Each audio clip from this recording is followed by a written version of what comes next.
Allez, on va démarrer, il est 18 heures. Chères Royannaises, chers Royannais, chers amis, vous êtes venus nombreux d'abord, merci, ça fait chaud au cœur, mais c'est un projet, c'est un magnifique projet pour notre ville. C'est un projet, c'est un honneur de le porter, c'est un bonheur de le porter, quand bien même ce ne sera pas un plaisir, une partie de plaisir, ça j'en suis convaincu. Mais c'est pas grave. Un indispensable retour vers le passé est nécessaire pour comprendre le projet Nouvelle Vague. Vous avez reconnu le jingle? Qui chantait? Richard Anthony. Voilà, on a les mêmes valeurs, c'est bien.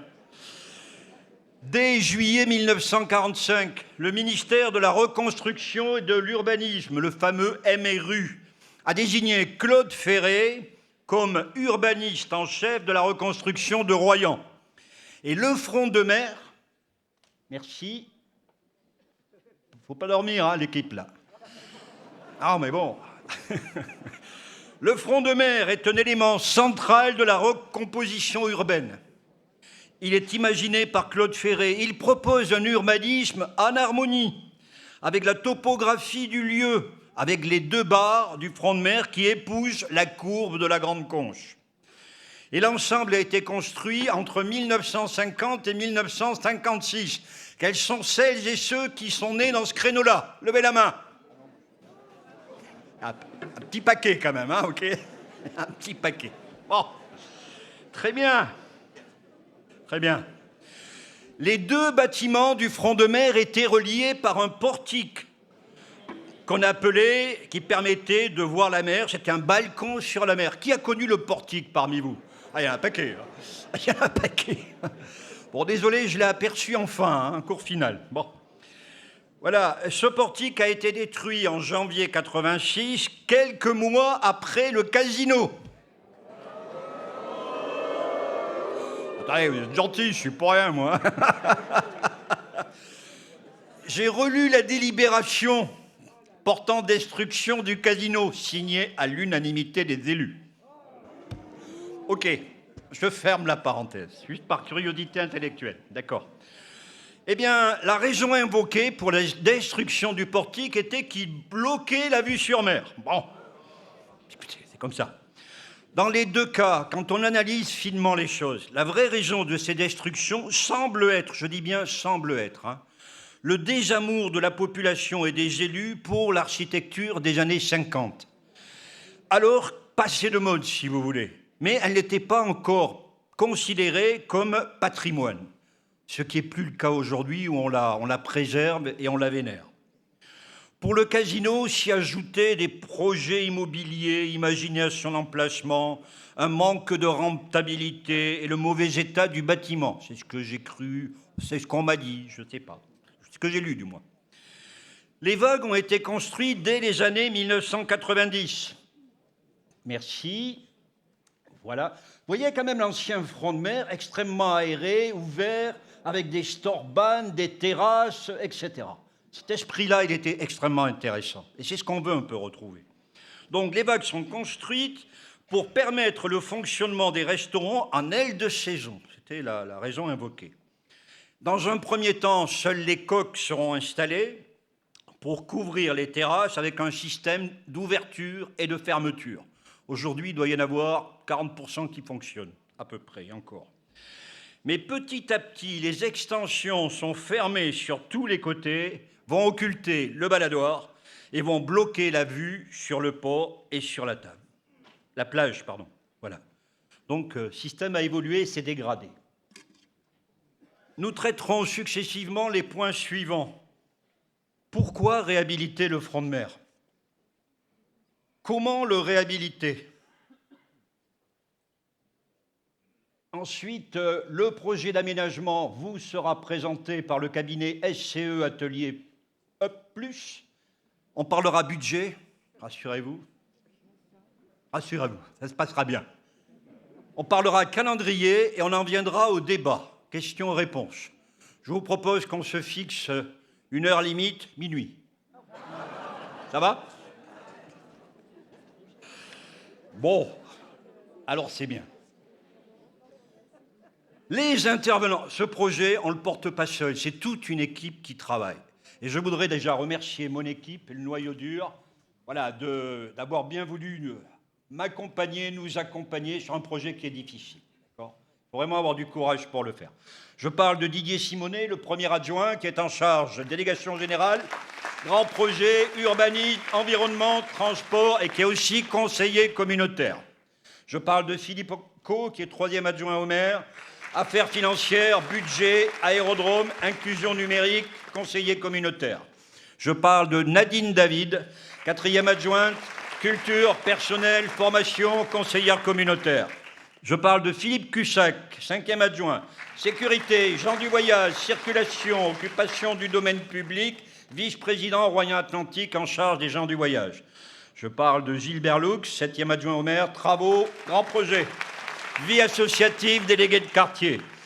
Je n'oublie pas Dominique Gachet, conseillère municipale déléguée en charge des marchés, des droits de place, des terrasses, les étalages extérieurs, commerce, conseillère communautaire. Entre le marché central, ici, la réhabilitation et puis le travail sur les voûtes du port en ce moment, elle est sur orbite. D'accord ? Elle tourne. D'accord ? Je parle de Julie Ferrero, qui est la paysagiste, conceptrice, chef de projet. Chef, c'est H-E, 2F-E, chef de projet. D'accord ? SCE, Atelier Up+. Je parle de Rémi Lespiot, urbaniste, chef de projet, cabinet Lestou et associé. Pourquoi réhabiliter le front de mer ? La première raison, c'est le respect d'un engagement de campagne. Je suis très attaché à la parole donnée. Et nous avons fait un bilan à la mi-mandat, vous avez vu le taux de réalisation. Il y a des choses qu'on ne pourra pas faire. Et je m'en expliquerai vis-à-vis de vous. Il manquera, je ne sais pas, 10, 5% par rapport, mais je m'en expliquerai. Les choses seront parfaitement claires, d'accord ?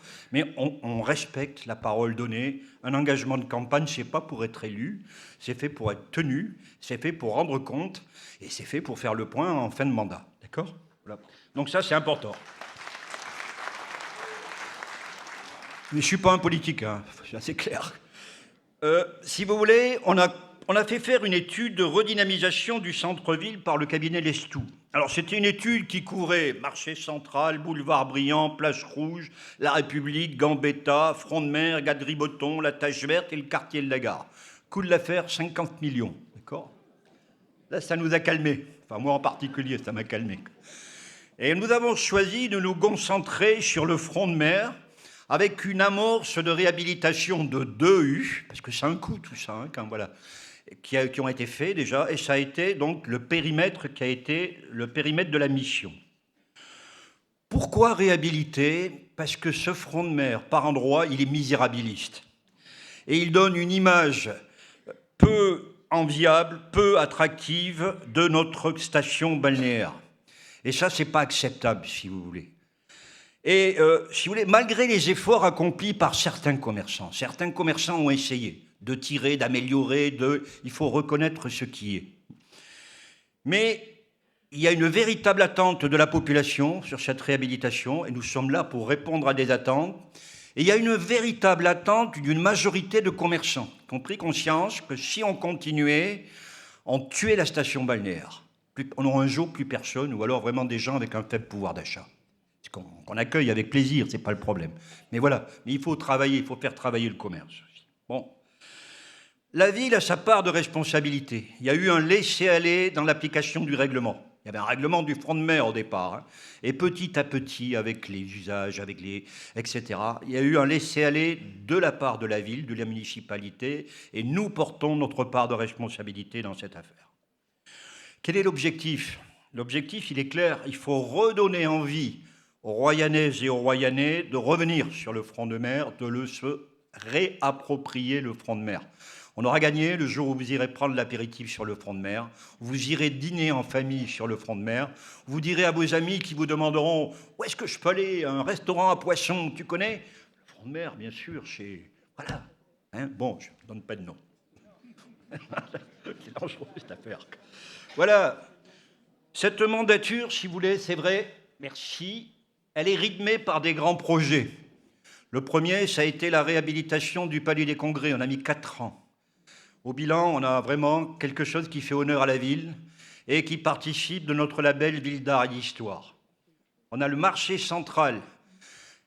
Il sera livré comme convenu. Au plus tard, pour le 15 août, tous les commerçants seront réinstallés et on démontera... Le 15 juin, pardon. Juin. Commencez pas.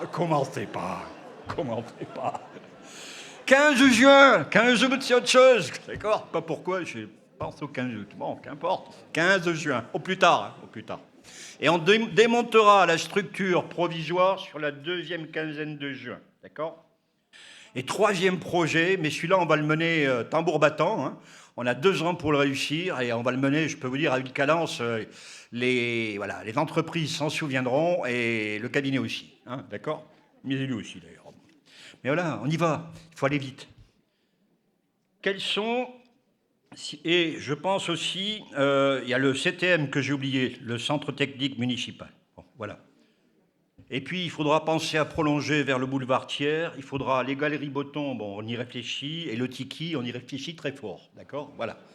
Mais ça fait beaucoup, vous avouerez. Hein, ça fait quand même pas mal. Bon. Comment réhabiliter le front de mer? Quelles sont les lignes de force du projet? Pardon. La première ligne de force, nous avons choisi de lancer un concours de maîtrise d'œuvre. Nous avons reçu 21 candidatures. Nous avons eu 5 candidatures qui ont été choisies, 5 équipes qui ont été choisies pour concourir. Et au bilan, le bilan, c'est SCE Atelier Up Plus qui a raflé la mise. Je comprends que vous n'applaudisiez pas, vous ne savez pas ce qu'ils voudront, ce qu'ils m'ont proposé. Mais j'attendais, on ne sait jamais. Bon, on ne sait jamais. D'accord. Nous avons choisi le choix de la concertation. Nous mesurons bien que pour les commerçants, c'est extrêmement difficile. Nous changeons un ordre établi depuis longtemps. Et dans une ville comme la nôtre, quand on commence à changer un ordre établi, c'est pas bon. D'accord? Les gens n'aiment pas. Mais donc, il faut être vigilant et il faut surtout les accompagner, si vous voulez, dans une nouvelle organisation de leur travail. Ils auront peut-être moins d'espace pour certains. Il va falloir mieux rationaliser l'espace et puis vraiment avoir un accompagnement. Et je me suis engagé, je garderai le cabinet qui est spécialisé pour les accompagner un par un. D'accord? Voilà. Mais ça va être difficile, j'en suis conscient. Nous avons associé l'architecte des bâtiments de France. Nous sommes on vous l'expliquera, hein, dans le secteur SPR. Et rien ne pouvait se faire sans lui. Il a été associé dès le début. Je ne fais pas un pas sans qu'il ait donné son accord. Au moins, je suis sûr qu'il sera avec nous après. Il faut mieux l'avoir avec nous au départ que contre nous à l'arrivée. D'accord? Voilà. Et ensuite, nous avons phasé le projet en 2 temps. Le premier temps, la première phase, ce sera la partie haute qui court de la Siesta jusqu'au 4e zouave, jusqu'à la place. Nous commencerons les travaux en octobre 24, là, après la saison. Et nous les terminerons en marche forcée, s'il faut, en bossant jour et nuit, en avril 25. Première phase, ça sera fait. Ensuite, on laisse passer la saison. Elle sera hybride, hein, puisque le haut sera réhabilité, le bas ne le sera pas. Et après la saison, on réhabilitera le bas de octobre 25 à avril 26. Là aussi, on ira tambour battant. Voilà le phasage, si vous voulez, voilà les lignes de force. Je laisse maintenant la place à Nadine David pour vous parler de la dimension patrimoniale du projet. Merci.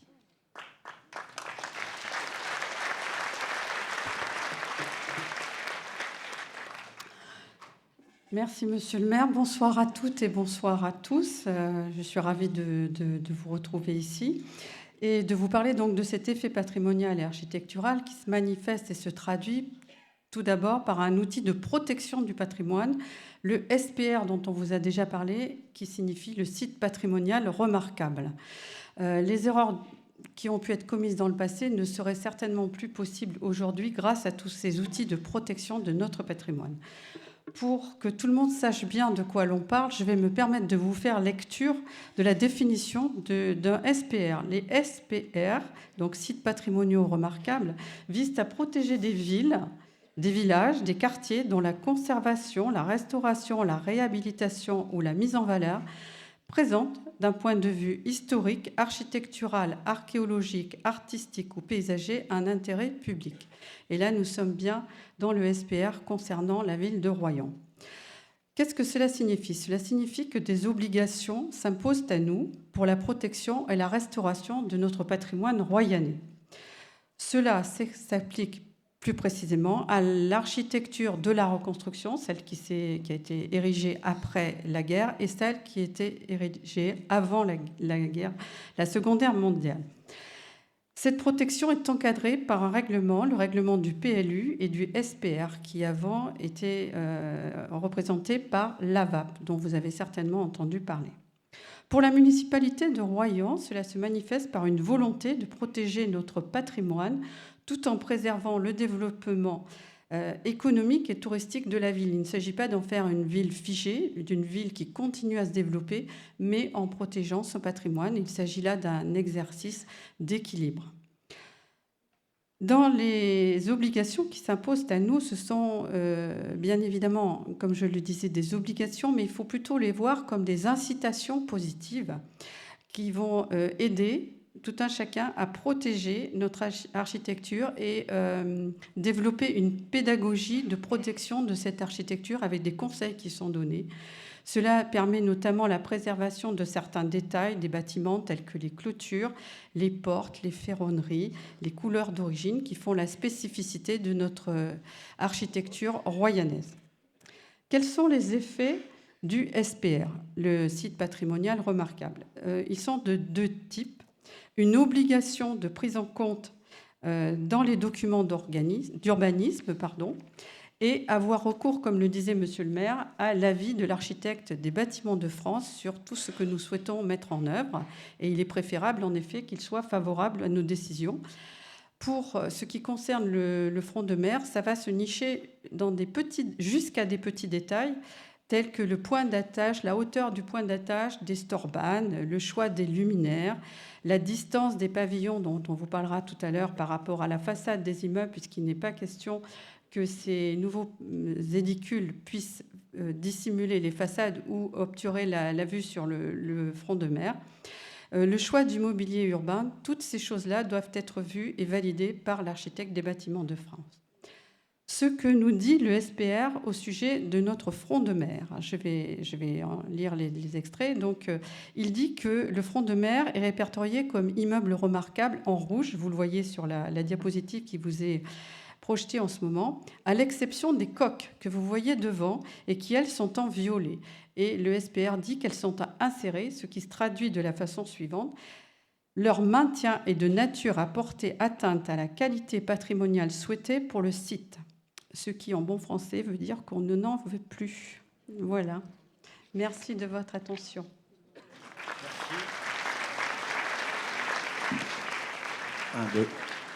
Gilbert Lux va vous parler de l'effet terrain recherché. Un architecte, attention. Merci, monsieur le maire. Bonsoir à tous. Donc, vous avez une image... Oui, voilà, c'est ça. Vous avez devant vous une image que vous connaissez, puisqu'elle a été prise ces derniers jours. Et elle est le reflet, elle est la réalité d'aujourd'hui.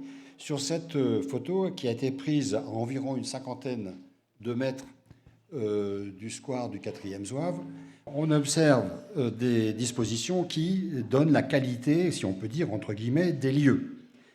Alors, tout d'abord, un front bâti en pied d'immeuble, vous le voyez, qui est constitué, qui est infranchissable, dans la mesure où ce sont des façades en dur qui sont construites sous les fameuses coques, ou alors, quand il n'y a plus de coques, il y a même des barrières pour vous empêcher de passer.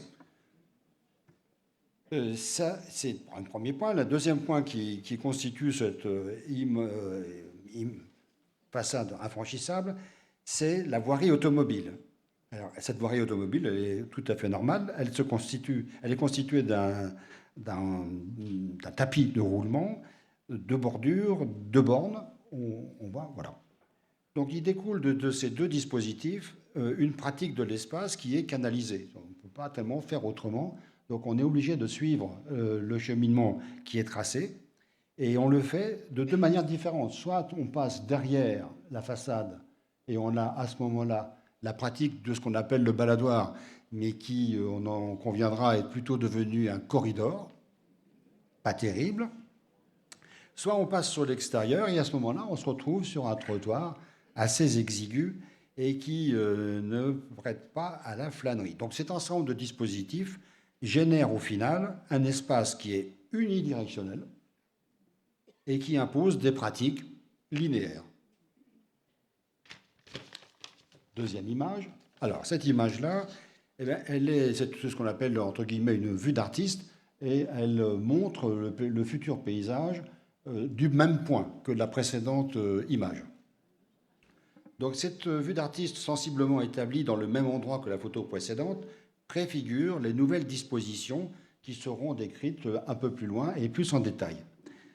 On corrigera les dysfonctionnements constatés précédemment en, premièrement, supprimant les coques et les cloisonnements qui sont dessous et en supprimant la voirie. L'espace retrouve ainsi une perméabilité. Depuis le pied de la façade du front de mer, cette porosité de l'espace permet une pratique multidimensionnelle de type urbain, caractérisée par des pôles d'intérêt multiples et variés, vitrines, dégustation, exposition, flânerie, et favorise ainsi des déambulations et des pratiques sans contrainte.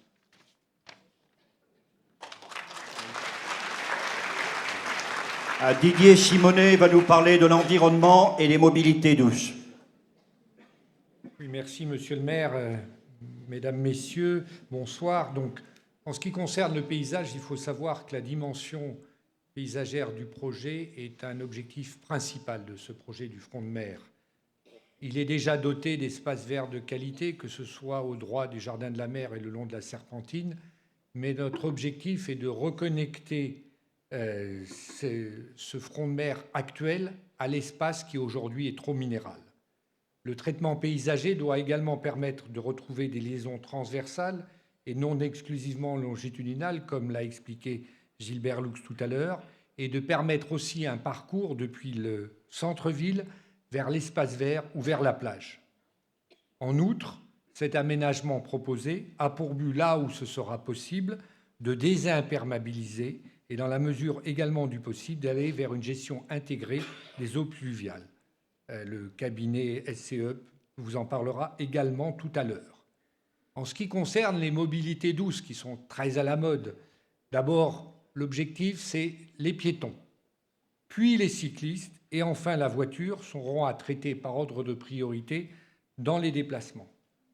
Les zones de conflit actuelles vélo-piétons, notamment au droit de la fameuse place du 4e zouave, sont à résoudre dans le cadre du projet, de même qu'il faudra insérer l'axe cyclable dit entre-deux-mers, la V80, pour que cet axe y trouve toute sa place. Le projet, enfin, devra être lisible pour tous les usagers. Et à terme, en ce qui concerne les vélos, ce projet devra être connecté à la future piste cyclable qui arrivera depuis la plage du Chet jusqu'à la façade de Foncillon. Ça, c'est prévu pour fin 2024, début 2025. Et enfin, par le traitement de la section manquante jusqu'au droit de boulevard Thiers. Donc voilà ce qu'on peut dire sur ces deux axes, paysage, mobilité douce. Je vous remercie. Merci Didier. Philippe Cussac va nous parler de l'occupation du domaine public, de la circulation, du stationnement et de la sécurité. Chers amis, bonjour. Effectivement, ma casquette au sein de la mairie m'a amené à m'intéresser effectivement à l'aspect de circulation et de stationnement sur ce projet, mais aussi au problème de sécurité. Donc, les deux sont totalement liés. Lorsqu'il s'est agi de réfléchir avec l'équipe sur la mise en place de promenades en partie haute et en partie basse, il a fallu réfléchir aussi sur le nouveau dispositif de circulation. Et ce dernier comporte 3 volets. Alors tout d'abord, nous allons supprimer la voie de circulation montante, purement et simplement. Vous avez vu des photos tout à l'heure en reconstitution. Donc supprimer la voie de circulation montante dans la partie haute, entre le 4e zouave et la place du 8 mai. Ici pourra s'étaler une promenade. Parallèlement, nous allons créer un double sens de circulation entre la rampe tortue et le 4e ZOAV. Je schématise entre le manège et le petit train de l'Ouest, dont je vois le représentant ici. Donc là, ça sera double sens. Troisième point en matière de circulation, c'est la mise en sens unique entre la place du 4e ZOAV et la poste. Une seule voie de circulation. L'intérêt, d'ailleurs, d'avoir une seule voie de circulation, c'est que sur des manifestations importantes ou lors d'animations, la promenade du bas du front de mer pourra s'étaler aussi, à la demande, sur cette voie de circulation. Donc, on comprend bien que lorsqu'on descend le front de mer de la partie haute et qu'on arrive sur la place du 4e ZOAV, on aura la possibilité soit de tourner à gauche et rejoindre les boulevards, comme précédemment, soit de filer tout droit vers la poste, qui évite un effet, effectivement, cet effet entonnoir en bas de la place. Et je précise que, parce qu'on m'a posé la question, que la circulation reste interdite inchangée tout autour de la place du 8 mai. Là, je change de casquette, elle est à la fois circulation et sécurité. Ces accès, les promenades, seront protégés par des bornes rétractables, des bornes hydrauliques de sécurité, de grosse sécurité mises en place. Alors, ces bornes vont permettre, dans la partie basse, de pouvoir sanctuariser au besoin la serpentine entre la 4e ZOAV et la poste, si on avait des manifestations ponctuelles. Et pour la partie haute, où effectivement il y a un peu plus de monde et où la promenade est plus large, deux avantages. Un, c'est un avantage réglementaire, c'est la nécessité de pouvoir faire accéder les secours, puisque les services de secours doivent disposer d'une largeur de 4 mètres pour faire passer la grande échelle. Là, on passe aux logements qui sont au-dessus du baladoir. Il faut absolument qu'effectivement les pompiers puissent accéder à ces logements. De la même manière, ça constitue aussi, en période de Vigipirate renforcée, comme en ce moment, un dispositif très efficace anti-bélier. Vous voyez ça lors des grands rassemblements, 14 juillet, feu d'artifice le 15 août, violence sur le sable. Vous voyez ces barrières qu'on appelle des barrières israéliennes, jaunes, hein, qui peuvent éviter la pénétration de véhicules lourds dans la foule, comme ça s'est passé à Nice. Cette fois-ci, ces bornes rétractables permettront aussi de sanctuariser ces zones-là. Dispositif anti-bélier, à titre d'exemple, il stoppe un fourgon de 3 tonnes à 80 km/h. Voilà. Là, l'aspect circulation et sécurité sont très liés. Ces bornes seront équipées d'alarmes au choc, avec des capteurs, et elles sont équipées de lecteurs de badge, de permettre aux forces de sécurité intérieure, c'est-à-dire police nationale, police municipale, pompiers et ambulances, de pouvoir y accéder. Ils disposeront aussi de ce qu'on appelle des clés pompiers, dans l'hypothèse où ils n'auraient pas leur badge. Pour le stationnement, nous avons actuellement 285 places de stationnement sur le front de mer. Le pari est en passe d'être gagné, puisqu'à l'avenir, nous aurons 244 places, soit 86%. Nous allons pouvoir conserver 86% des places de stationnement, avec une excroissance des stationnements sur la place du 8 mai notamment, rappelant qu'il existe déjà 2100 places de stationnement dans Royan Centre-Ville, que le parking de la gare est désormais gratuit et il passe en zone bleue durant l'été, mais il est actuellement gratuit, et qu'il y a 20 ou 25 places qui ont été libérées devant l'ancien commissariat. Les vélos, mon ami Didier Simonet en a parlé, donc nouveau tracé. Les stationnements des cycles seront implantés au droit de la piste et non pas au pied des bâtiments. Ils seront multipliés. Et autant préciser tout de suite que les promenades, les deux promenades, haute et basse, seront vélos pied-à-terre. Voilà, pour éviter que des piétons, des enfants, etc. se fassent bousculer par des vélos.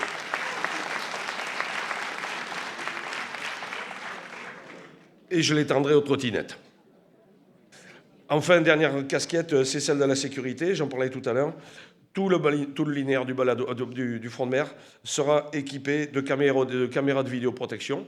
Il n'y en a pas une seule entre le manège et la place Kérimel. Donc le tout sera équipé de 6 caméras d'hommes qui seront à 360 degrés, qui sont reliés au centre de supervision urbain de la police municipale. Ça permettra à la fois de surveiller ce qui se passe sous le baladoir, être un réconfort aussi pour les commerçants, parce que effectivement, ils seront un peu plus en plein air, et ça peut être dissuasif pour les vols à l'étalage, ça sera dissuasif pour les vols à l'arraché, ça sera dissuasif pour le racket, ça sera dissuasif pour la vente de produits stupéfiants, et ça permettra aussi de retrouver des enfants perdus, comme ça nous arrive très souvent le 14 juillet et le 15 août. Ces caméras couvriront aussi les jardins de la mer, qui ne sont pour l'instant pas couverts, qui sont très sombres, et le tout sera rehaussé par un dispositif d'éclairage, dont on pourra tout à l'heure, qui sera totalement complémentaire au dispositif de sécurité que je viens de vous expliquer. Merci à vous. Merci Philippe. La dimension commerciale du projet, ô combien importante, va vous être présentée par Dominique Gachet.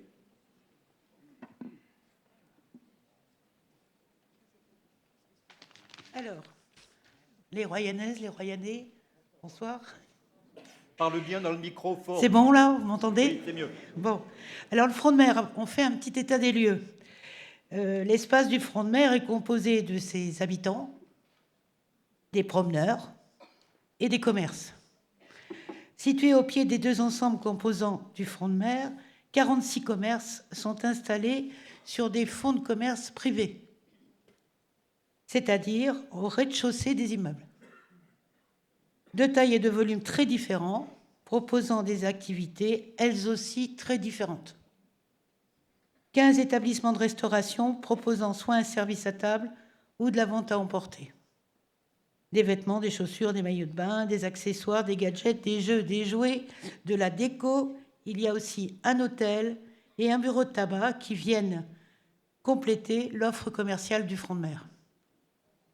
Les coques, les vagues, et s'appelait les vagues à un moment donné, sont installées dans les années 90, monsieur le maire vous a expliqué, ce voulait être le prolongement des commerces sur l'espace public. Elles se sont ensuite fermées et ont obéré le fonds privé initial. On ne voit plus les commerces, les fonds de commerce. La plus grande partie du chiffre d'affaires se faisant sur les terrasses. Les fermetures et installations ont largement contribué également à la dégradation visuelle du secteur. Ainsi, le baladoir est devenu un très long corridor encombré, interdisant l'accès visuel ou même physique à la mer, au jardin, au port.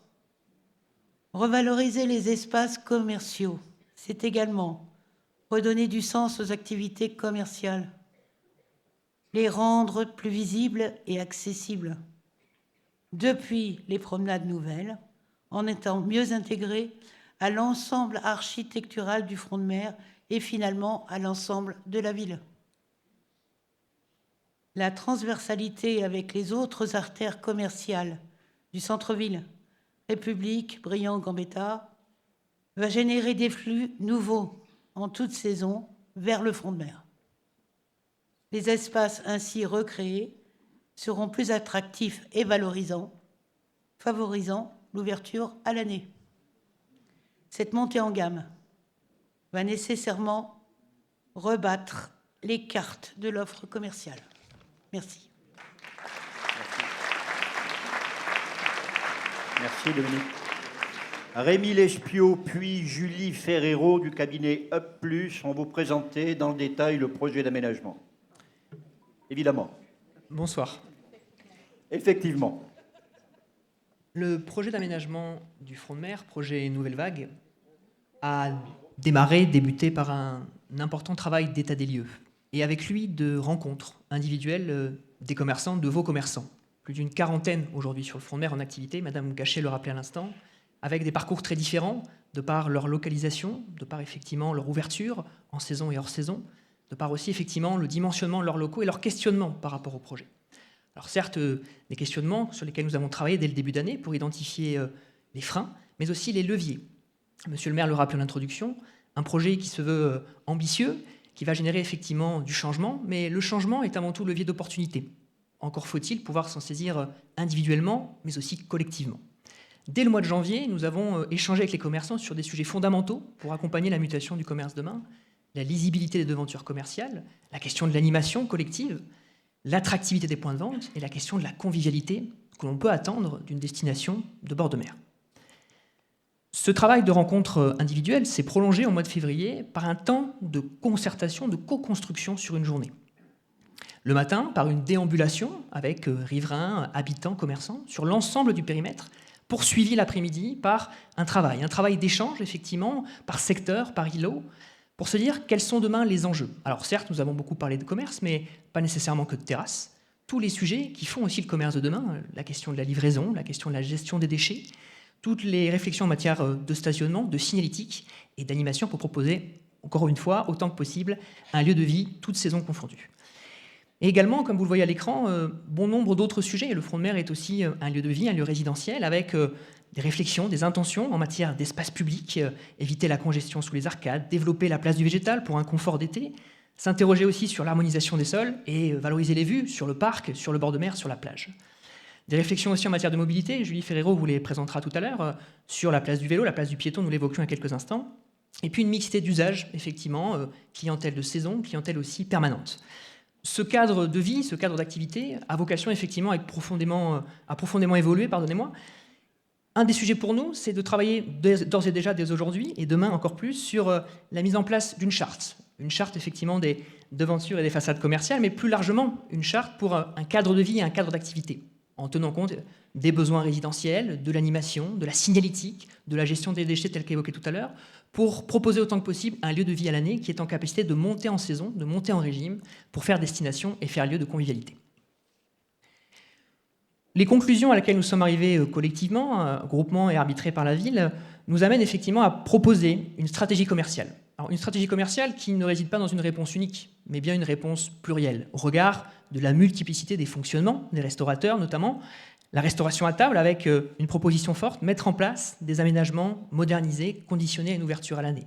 Julie Ferrero vous présentera tout à l'heure ces formats de terrasses qui ont été travaillés, discutés, qui viennent ponctuer l'espace public, ponctuer la promenade, et donc faire aussi jouer un rôle majeur en matière d'animation et, je le redis, de convivialité. La restauration rapide, vente à emporter, en proposant des espaces dédiés, à la fois par le mobilier urbain, par le végétal, par l'ambiance, pour s'adapter aux nouveaux modes de consommation, quelle que soit la saison. Et puis l'offre hors de restauration, notamment sur la question effectivement du déballage, hors saison, sous Sorban, en saison également, la diversité commerciale à préserver, à maintenir, qui fait la richesse du front de mer. Dernier sujet, et non des moindres, ce qu'on appelle les facteurs de commercialité. L'ensemble des aménagements, des propositions qui contribuent à l'attractivité, qui contribuent à générer du flux, et donc, derrière cela, à animer aussi et à faire que les commerces fonctionnent et fonctionneront davantage demain. Je laisse la parole à Julie Ferrero pour des éléments de déclinaison du projet. Très bien, bravo. Bravo, superbe. Bonsoir à tous. Maintenant que la stratégie commerciale est un peu plus claire pour vous, je vais pouvoir rentrer un peu dans les principes fondamentaux du projet et voir vraiment à quoi va ressembler le front de mer demain. Et demain, c'est peu de le dire. Donc les principes fondamentaux ont déjà été dits, notamment dans le programme. L'objectif, c'est de refaire un projet pour les Royannais, pour un front de mer qui vit toute l'année. Qu'est-ce que ça veut dire toute l'année ? Ça veut dire qu'il doit être accessible toute l'année, révéler finalement la force de ce front de mer, son caractère balnéaire, et puis retravailler les pratiques pour les multiplier. Donc une approche qui a été présentée notamment sur les accès avec un front de mer qui restera accessible à la voiture. L'objectif, c'est pas de l'enlever, mais c'est de la contenir. Donc les places de stationnement seront maintenues, les accès seront maintenus, même s'ils peuvent changer au fur et à mesure de l'année, avoir une variabilité, être fermés sur certains accès en saison, en été.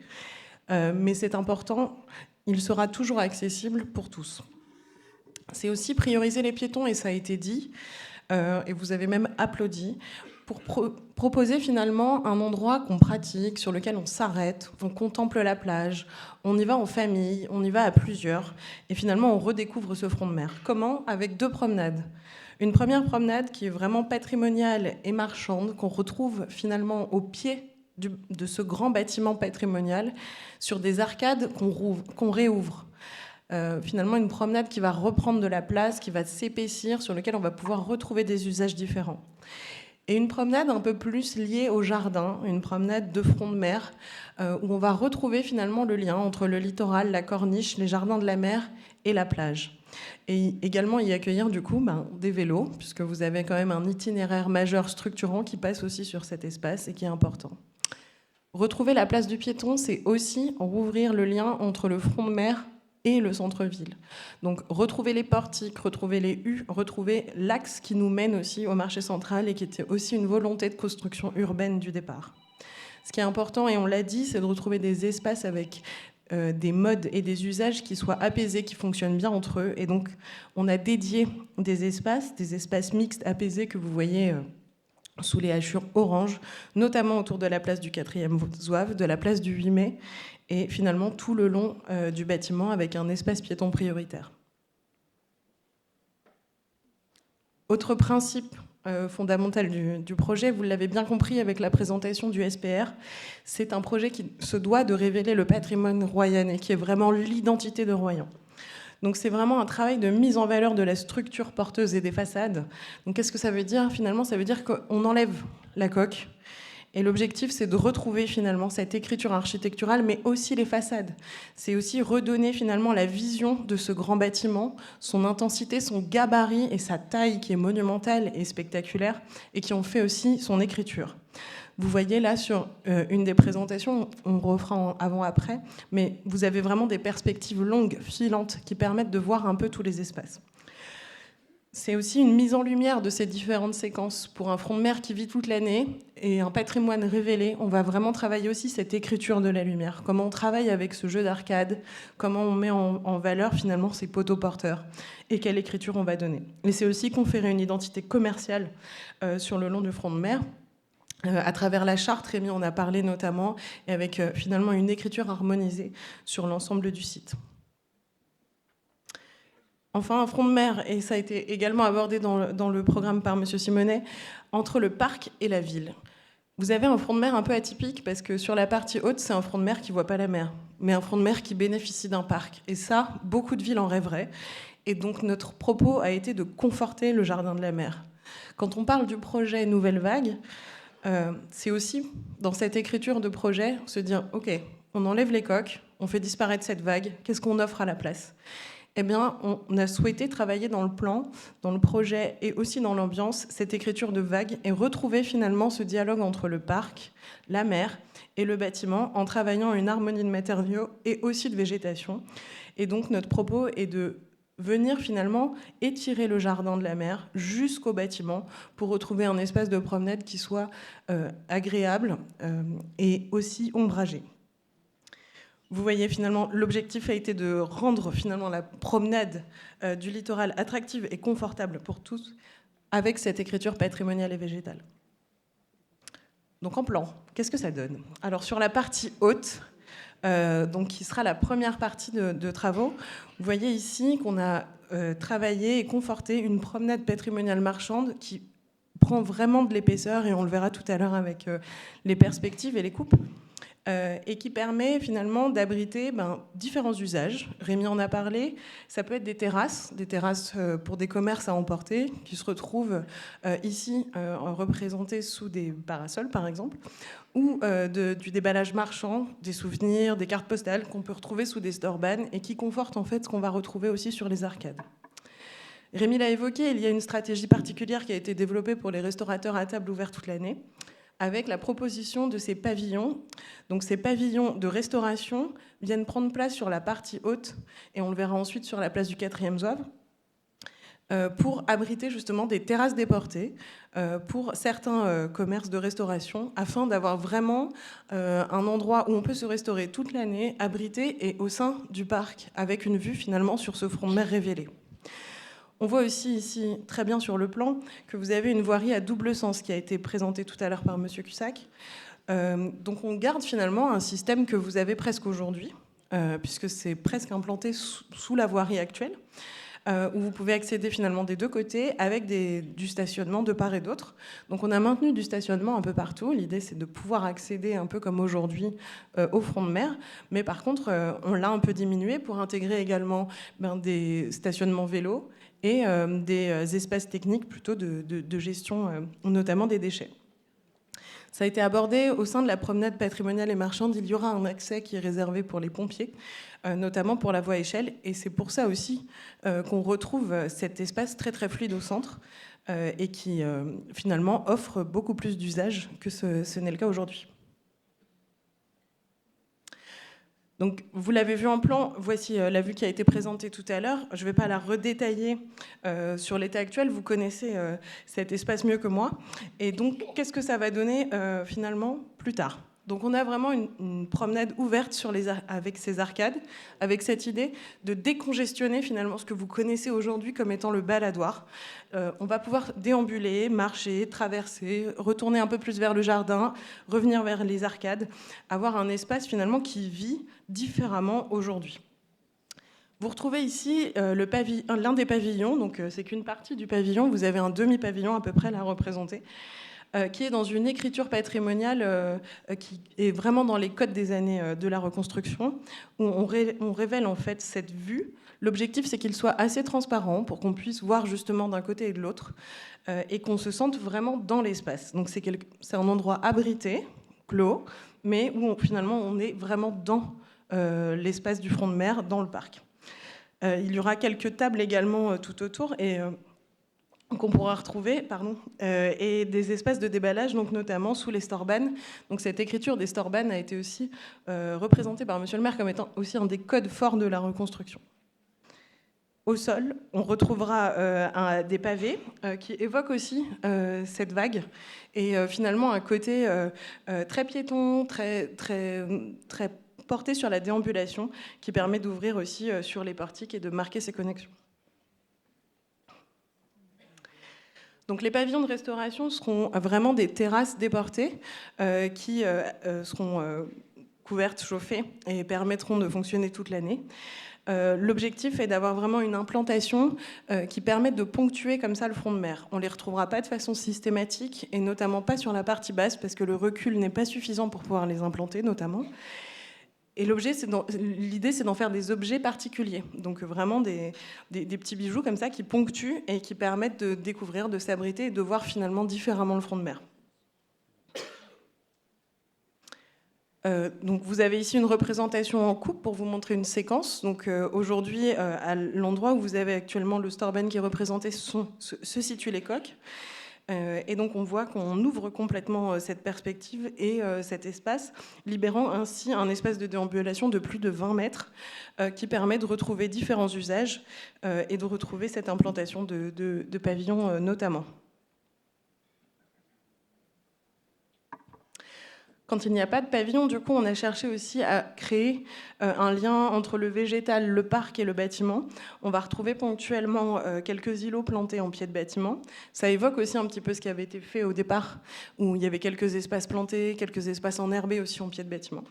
Donc l'objectif, c'est de pouvoir retrouver ce végétal tout en laissant une grande possibilité de circulation pour les piétons et pouvoir installer également des terrasses, notamment l'été. Sur la partie du 4e zouave, donc actuellement, vous avez un espace qui est marqué par un axe, un double alignement en fait, qui montre finalement la montée vers le marché ou vers l'esplanade Kérimel, et puis 2 espaces qui fonctionnent, mais où on ne peut pas circuler sur la partie centrale. Donc l'objectif et le propos du projet a été de rouvrir finalement les circulations, de venir réaxer, en fait, relier les parties basses et hautes avec le 4e zouave pour monter vers le centre-ville ou aller vers l'esplanade Kérimel.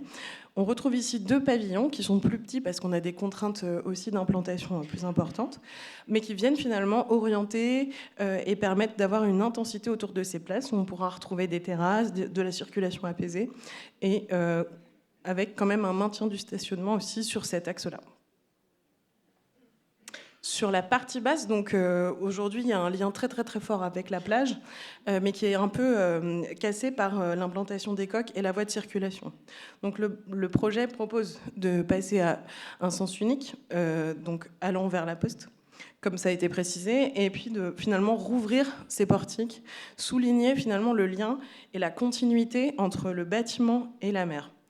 Sur Sur l'espace de promenade marchande, finalement, on a un peu les mêmes codes que sur la partie haute, où on retrouve cette vague au sol, ce calpinage de pavés qui va ouvrir sur des terrasses et des espaces de déambulation et de commerce.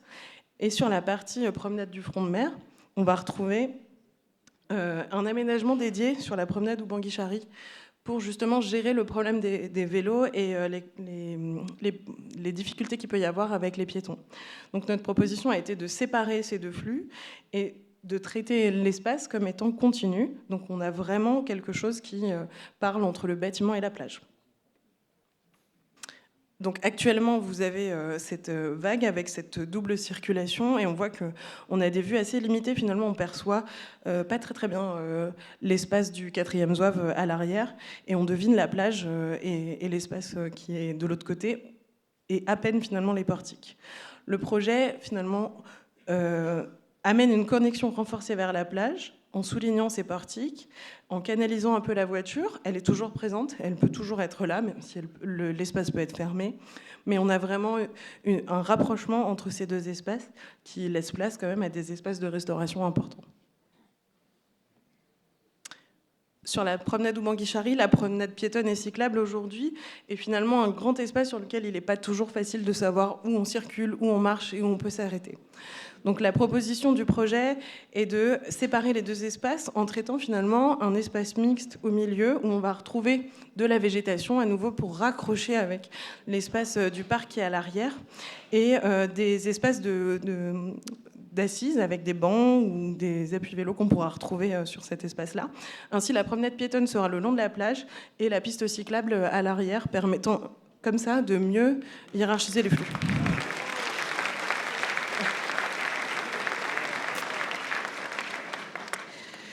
Donc là, vous avez une coupe qui vous permet de voir un peu l'espace dans toute son épaisseur. Donc on voit vraiment que le lien entre les deux espaces, plage et arcade, est proche et facilité par ces grandes traversées au niveau notamment des portiques. Concernant le projet végétal, donc on l'a dit, c'est un projet ambitieux et qui s'inscrit vraiment sur la question de l'existant. Quels sont les codes aujourd'hui de Royan ? Et en fait, vous avez vraiment dans l'écriture du projet initial quelque chose qui s'inspire de l'architecture brésilienne et du côté luxuriant. Donc on a voulu vraiment s'appuyer sur le jardin de la mer pour en faire un vrai parc et dire finalement on a un parc littoral renforcé de part et d'autre et avoir finalement quelque chose d'assez dense en plantation qui permet notamment de récupérer les eaux et d'assez perméable sur l'ensemble de l'espace. Donc le projet va décliner deux tendances. Une tendance sur la partie haute où on va avoir quelque chose vraiment très en lien avec le parc, assez dense, et de l'autre côté quelque chose qui évoque davantage les milieux secs, la plage, les dunes et finalement tout ce travail-là qui peut exister avec des tonalités qui vont être plutôt sur des violets qu'on va retrouver dans des jardins secs. Donc, en termes d'imperméabilisation et de plantation, vous allez avoir 3500 m² d'espace vert en plus par rapport à l'existant. Et ça, c'est grâce au travail notamment de la vague, puisqu'on ne vient pas planter très haut, mais on vient planter suffisamment pour avoir des bancs ombragés et une ambiance végétale. Finalement, la canopée que vous avez existe déjà. C'est le parc, c'est ce que vous avez sur le front de mer. Donc l'objectif, c'est plus de densifier, de rendre quelque chose de confortable, agréable, ombragé, mais pas forcément très haut. On va planter 80 arbres et cépées sur l'ensemble du projet. Donc vous voyez, par rapport à la taille, c'est pas si important. Les plantations d'arbres, c'est vraiment le travail de massif qui va être fort. Et 12 arbres transplantés, parce qu'on n'oublie pas qu'il y a des oliviers déjà sur le site, et des palmiers, donc on va essayer de les préserver, de les intégrer dans les nouvelles plantations. Donc sur le mobilier, donc ça c'est le mobilier urbain qui viendra et qui devra dialoguer avec le mobilier des commerçants sur la charte des terrasses notamment. L'objectif, c'est de respecter les codes de l'architecture patrimoniale et notamment l'emploi du béton. On a voulu pousser le jeu des vagues jusqu'au bout, puisqu'on le travaille au sol, on le travaille dans les plantations et on veut aussi le travailler dans les assises béton qu'on va mettre en place sur l'espace pour avoir quelque chose de confortable. On va ramener de la chaleur avec du bois, donc dans certains choix de mobilier et aussi sur les bancs béton, pour avoir aussi ce côté front de mer et des assises bains de soleil. Ça a été notamment demandé à la concertation, à certains endroits, pour pouvoir aussi profiter de la vue sur la plage et la baie. Les mobiliers fonctionnels sont bien sûr pris en compte. On aura plusieurs endroits pour pouvoir garer son vélo, même si on l'a dit, ce ne sera pas en pied de bâtiment, puisque l'objectif n'est pas de ramener les vélos sur les promenades piétonnes, mais bien de pouvoir les garer finalement pas très loin et les sécuriser pas très loin. On va réemployer une partie du mobilier que vous avez sur le site, et notamment certains potelets. Et bien sûr, on va intégrer aussi les choix de gestion des déchets avec les obligations normatives en cours. Enfin, la question de la lumière a été évoquée et l'ambiance lumineuse est importante pour un front de mer qui vit toute l'année. C'est parfaitement intégré dans le projet avec quelque chose qui est très sobre puisqu'on a des mâts d'éclairage qui vont venir un petit peu en écho au tronc des arbres qui sont de l'autre côté avec quelque chose d'ajouré, de grillagé intéressant qui va venir comme ça animer et projeter un peu au sol. Et enfin, un travail d'éclairage sur vraiment la qualité du bâtiment et son marquage. Donc on va venir sous les arcades pour réchauffer un peu l'éclairage en travaillant des suspensions et souligner aussi certains poteaux qui vont venir aussi dans l'implantation du bâtiment, révéler un petit peu comme ça sa structure tout en long et en courbe sur l'espace. Je vais laisser la parole à la ville pour la présentation du budget. Merci beaucoup. Merci beaucoup. Philippe Caux va nous parler finance. Quelle est la douloureuse?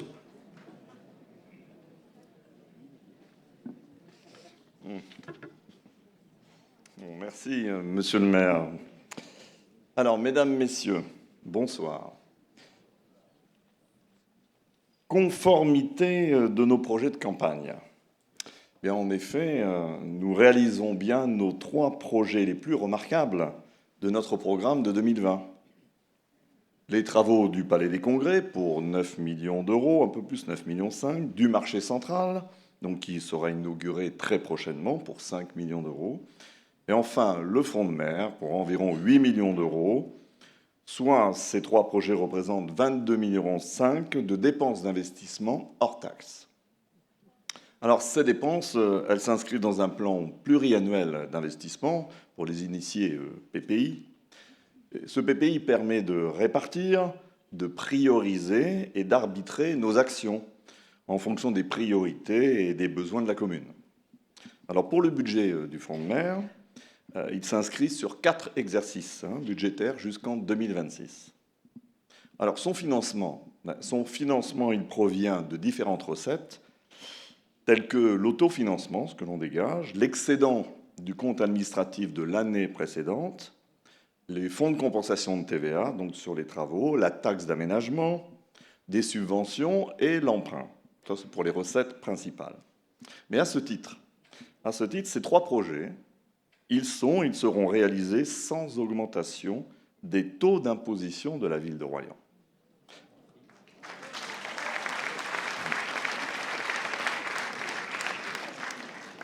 Merci, je vais dire quelques mots là-dessus après. Tout en continuant de nous désendetter, de désendetter la commune pour les générations à venir. Depuis 2020, on s'est désendetté à hauteur d'environ 900 000 euros par an lissé. Lissé, ça veut dire que ce n'est pas par année, c'est sur les 3 ans, sur les 4 ans. Tout ceci, ça a été rendu possible grâce à une bonne maîtrise, une maîtrise active et efficace de nos dépenses. Et ça, c'est l'affaire. C'est la responsabilité du maire, des adjoints qui gèrent des finances, mais aussi des responsables, des fonctionnaires territoriaux, le DGA, DGS adjoint, tous les chefs de service. Tout le monde a fait des efforts pour maîtriser les dépenses.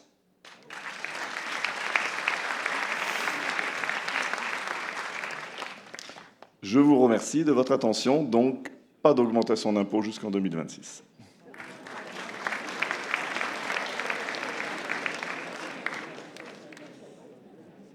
Bien, je vois que ça vous touche. Hein. Et c'est bien normal, La ville de Royan, l'autre jour à la CARA, a voté contre les augmentations d'impôts demandées par la CARA. Je vous le dis, d'accord? On n'a pas gagné, mais on a voté contre. Voilà. Bien. Concernant le calendrier, ça va être une course à la mer. Hein. Le premier semestre 2024, études, concertation.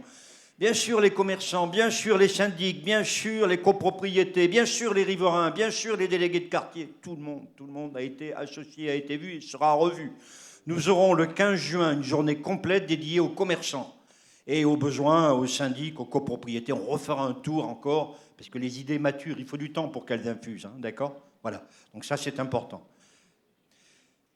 Concernant la planification, tout ce qui est en orange, vous voyez, c'est la phase d'études, concertation, études, qui se terminera fin du premier semestre. Nous lancerons les procédures de consultation, l'eau espace public, l'eau 1, et consultation 2, l'eau bâtiment, à l'été. Les réseaux, nous nous y sommes déjà attaqués en partie dès le début de l'année. Nous poursuivrons par la suite, sachant que ce qui est important, c'est la partie haute, début des travaux en octobre, et octobre 24, je le répète, jusqu'à avril 25. Et là, il va falloir avoir le temps, la météo avec nous, pour vraiment avancer au maximum. Voilà. Et ensuite, une partie de retour au calme, on peut appeler ça comme ça, et deuxième phase, donc, de octobre 25 jusqu'à avril 26. Donc c'est un calendrier qui est très serré, hein, très sincèrement, pour le cabinet. Il le sera pour les entreprises, il l'est pour nous, mais c'est bien comme ça finalement. C'est bien. Au moins on sera très occupé. C'est très bien. C'est très bien. C'est très bien. Ce que je veux vous dire en conclusion, pour conclure, hein, c'est un projet qui est ambitieux, qui est à la hauteur de notre ville, à mon avis. C'est un projet qui est fait pour vous, pour les Royannais en priorité, les Royannaises et les Royannais. C'est un projet qui peut évoluer avec le temps. Peut-être qu'on pourra se payer un pavillon ou deux de plus ultérieurement, après avoir convaincu l'ABF, j'en sais rien. Mais pourquoi pas? Je pense qu'il est évolutif. Je pense que l'intérêt général de la ville prévaut sur celui des particuliers. Pour moi, c'est une ligne directrice. Il ne sera pas possible de faire plaisir à tout le monde malgré toute la concertation. J'en suis convaincu, je le sais. Pendant la phase de travaux, il va falloir serrer les dents. Et on discutera d'une planification très précise des travaux avec les commerçants, parce que ce seront les premiers impliqués. Il faudra qu'on regarde avec eux comment on peut faire pour les pénaliser le moins possible. Et ça, on le fera. Il faudra les accompagner, parce qu'ils auront moins de surface pour la plupart, pour réorganiser leur commerce. Et plus vite ce chantier sera réalisé, plus vite nous en récolterons et ils en récolteront les fruits. Donc il faut un tempo très rapide. Il faudra avoir le courage de tenir nos engagements, mais ça, c'est pas de souci, malgré les problèmes que nous rencontrerons. Au niveau pédagogique, oui, si je suis très attaché à la charte du front de mer aussi, j'entends que ce soit classieux, de qualité, identitaire à l'ADN de notre ville, d'accord? Et on regardera de très près, et au besoin, on vous y fera participer à cette affaire-là, d'accord? Voilà. Cet été, nous avons prévu une exposition au SIAP pour expliquer par des panneaux, par beaucoup de choses, hein, eh bien, le projet, la teneur du projet. Parce que certaines Royannaises, certains Royannais ne sont pas là aujourd'hui. Ils ont le droit à une explication. Nous aurons un replay sur le site de la ville de cette séance et sur les réseaux sociaux. On le mettra dès la semaine prochaine pour que tout le monde puisse revenir, réfléchir. Et si vous avez des suggestions, etc., n'hésitez pas à nous en faire part. On regardera ce qu'on peut faire. Voilà, concertation, ambition et solidarité. Voilà les maîtres mots de ce projet. Je vous remercie. Merci.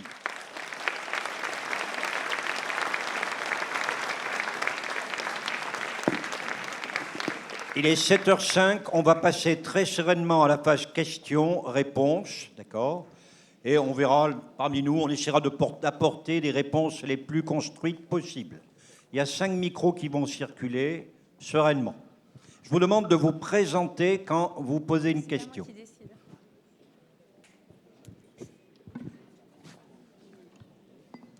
Bonsoir, Philippe Robuchon, je suis royannais. J'ai connu l'Estorban, j'ai connu le Portique. Et c'est juste une réflexion. D'abord, c'est un très très beau projet que vous présentez. Juste comme ça, l'imaginaire, le premier pavillon dans la partie haute, est-ce qu'il ne pourrait pas avoir une petite connotation par rapport à l'ancien casino pour rappeler la mémoire? Et de façon simple. Hein. Ah oui, pourquoi pas? C'est une idée intéressante. Pourquoi pas? On va la fouiller. On va la fouiller. Merci.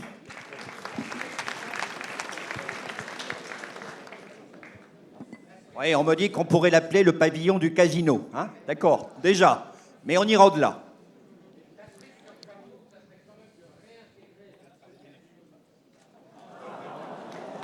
Et Olivier, t'as fait de la gestion, Olivier, déjà? Non? Ok. D'accord, on ne peut pas tout faire, Olivier. Tu sais, les temps sont durs et ils vont être très durs en 2025. Avec ce qui nous attend, et j'imagine que la dotation globale de fonctionnement sera écrétée. C'est ce qui nous est donné par l'État. L'État doit réaliser, je crois, 20 millions d'économies, d'accord? Et je pense qu'on va morfler. Milliards, vous avez raison. D'économies, on va morfler. Donc il va falloir serrer les dents, tenir, ne pas augmenter et faire des économies de tous les côtés. Alors le casino, je veux bien, mais je veux bien aller y jouer là-bas au nom de la ville, à celui de Pontaillac, pour essayer de voir si on peut renflouer les finances. D'accord. Voilà. Vous voyez, nous on raisonne en millions et l'État raisonne en milliards, hein, bien sûr. Voilà. Ah, il y a un monsieur là, s'il vous plaît. Ah pardon, il y en a un là-bas, excusez-moi. Après vous, monsieur. Monsieur le maire, d'abord, je me présente, je suis Gérard Biens et j'ai une maison à Pontaillac depuis très longtemps. Et d'abord, je voudrais vous féliciter pour ce projet que je trouve absolument remarquable et tout à fait intéressant. Mais la deuxième chose, c'est que c'est un projet architectural. C'est un projet qui va permettre aux habitants de se l'approprier. Mais si on veut améliorer la qualité, il faut aussi améliorer la qualité des prestations et la qualité notamment au niveau du réseau commercial. Et ça, je n'ai pas vu tellement cet aspect traité dans votre présentation à tous, qui est vraiment remarquable. Donc voilà, qu'est-ce qu'on peut faire pour remonter le niveau des commerces du front de mer? Pour répondre à votre interrogation, le travail avec les commerçants continue, Monsieur le maire le rappelait tout à l'heure, hein, jusqu'au 15 juin, dans le cadre effectivement d'une proposition d'accompagnement individualisé, et notamment le cas échéant d'audit de points de vente, pour effectivement, vous l'évoquiez à l'instant, questionner l'agencement du commerce, le parcours de la clientèle, la question de l'effet vitrine, pour que les aménagements qui sont proposés dans le cadre du projet répondent et soient totalement complémentaires de l'attractivité des commerces qui sont en face. Donc nous avons effectivement initié un travail depuis le début d'année qui va se prolonger individuellement de nouveau, mais aussi collectivement sur un volet animation pour qu'on ait une vraie montée en charge collective du commerce en matière d'attractivité, en matière de dynamique et de mobilisation au travers de ces prochaines semaines et des prochains mois. Oui, vous avez raison. Peut-être faudra-t-il être très courageux, voilà, et faire des choix.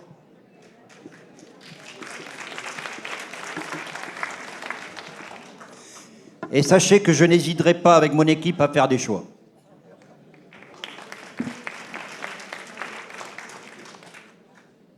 Monsieur le maire, bonsoir. Je suis ici. Gérard Durand, en résidence secondaire depuis 1965 à Royan. Merci, monsieur le maire, pour la présentation de ce projet ambitieux. Moi, j'aurais deux questions. La première, il est prévu combien de petits bâtiments actuellement, là, les pavillons? Combien de pavillons sont prévus actuellement? Pour les pavillons, il y a 4 pavillons en tout qui sont prévus, sachant qu'il y a 2 catégories de pavillons.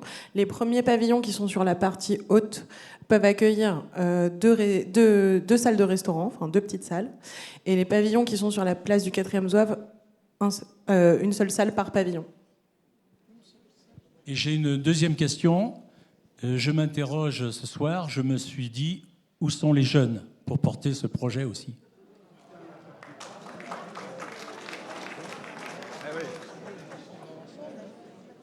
On va faire un sérieux effort d'animation. Alors là, il va falloir résoudre une vraie problématique. Comment trouver le juste équilibre entre un front de mer animé, un peu comme dans le passé, d'accord? On y consacrera l'argent qui va bien.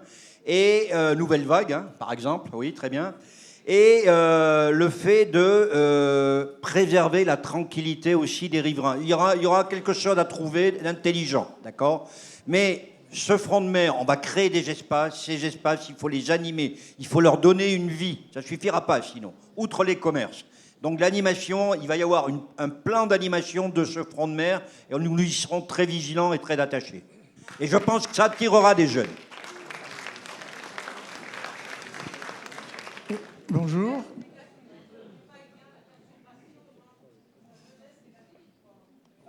Oui. Bon, s'il vous plaît. Donc, Bernard Pinault, je suis royanais. Il est où? Vous le voyez? Je suis là. Ah oui, d'accord. Bonjour, Bernard Pinault. Pouvez-vous lever, s'il vous plaît? Voilà, qu'on vous voit bien. Voilà, merci. Oui, je suis royanais depuis plusieurs générations, j'habite à l'année. Donc, j'ai connu Royan à différentes époques. Et je suis un peu surpris que le projet que vous présentez, qui est magnifique, hein, je vous en remercie, mais la partie basse s'arrête même pas à la Poste. Et ce quartier de la Poste, d'abord, je croyais qu'il y avait un projet de rénovation de la Poste. Vous avez refait les galeries Breton, ce qui est très bien. Mais alors, l'auditorium, les manèges et tout, est-ce que ça va rester? Et qu'est-ce qui va se passer? Voilà. C'est une très bonne question. Quand vous avez un problème à gérer, il faut essayer de le séquencer en plusieurs problèmes. Premier temps, on traite le front de mer avec le périmètre déterminé. Ce qui n'empêche pas, en parallèle, de voir pour les galeries Breton, c'est lancé déjà pour les galeries Breton, puisque les conventions arrivent à échéance en 2026 de tête, hein, d'accord? Donc là, nous cherchons, si vous voulez, un investisseur privé qui serait intéressé par une réhabilitation de qualité. Et ça peut se passer comme ça. Nous lançons le Tiki, là nous allons lancer un appel d'offres pour un projet, et si possible de restauration de grande qualité, en déconstruisant le Tiki, en faisant autre chose, et un très beau bâtiment. D'accord? Voilà, donc on l'a en tête, si vous voulez. Mais financièrement, on ne peut pas tout porter à la fois, financièrement. Alors, les manèges, c'est une excellente question.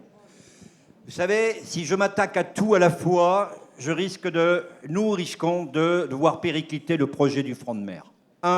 On traite le front de mer. Pour traiter le front de mer, on s'est appuyé sur le Palais des Congrès, d'un côté. On s'est appuyé sur le centre d'information touristique, de l'autre. Les deux côtés, d'accord? C'est de la tactique, ça. On traite le front de mer. Ensuite, une fois que ce sera traité, voire avant, on s'occupera de très près des galeries Breton, des manèges, etc. Mais vous ne pouvez pas faire tout à la fois, sous peine de quoi vous risquez d'avoir un front du refus sur le projet front de mer. On y va successivement, d'accord? Voilà. Par prudence, par réalisme, parce que nous n'avons pas les moyens de tout faire, etc. Vous voyez? Mais rassurez-vous, dans la logique, mais laissez-nous un peu de temps, d'accord? Voilà. Mais bien sûr que l'auditorium pourra en faire quelque chose de qualité. On est bien d'accord, ça fait partie de l'ADN de la ville, d'accord? Et on l'a méprisé, l'auditorium. Voilà. C'est vrai, je suis d'accord. Oui, bonjour monsieur le maire. Marc Bohin, donc président de l'association Éco-Voisins Solidaires, est né à Royan. Bravo. En 1940. Bien, donc bravo pour ce projet qui va valoriser l'architecture de Royan. Très bien. Alors rassurez-moi, est-ce que ma vue a baissé? En tout cas, je n'ai pas vu de piste cyclable entre le 8 mai et le square du 4e Zouave. Alors, j'espère que ma vue n'a pas baissé, mais j'espère au contraire qu'il y a une piste cyclable. Merci. Oui, c'est une très bonne question. Elle figurait sur un des plans, mais peut-être pas assez lisiblement. La piste cyclable sera intégrée au jardin de la mer, puisque du coup, on la récupère au niveau de la rampe torchue pour venir du bac, en fait, et sécuriser les vélos qui sont aussi en parcours d'itinérance à ce moment-là. Et donc, on récupère la piste au niveau de la rampe torchue, sur le côté extérieur en descendant. Et ensuite, on l'intègre au niveau des jardins de la mer pour la faire passer dans les jardins de la mer, sous forme de voie verte. Et ensuite, sur la promenade ou Banguichari, à cet endroit-là. Donc, bien sûr, il y aura des connexions et des endroits où, du coup, il faut que ce soit un peu pied-à-terre ou maîtrisé. Mais ça permet quand même d'avoir un itinéraire dédié, identifié et très lisible. Oui, ce sera... Au vélo, dédié seulement au vélo. C'était une très bonne question et votre vue n'a pas baissé, monsieur Bohin.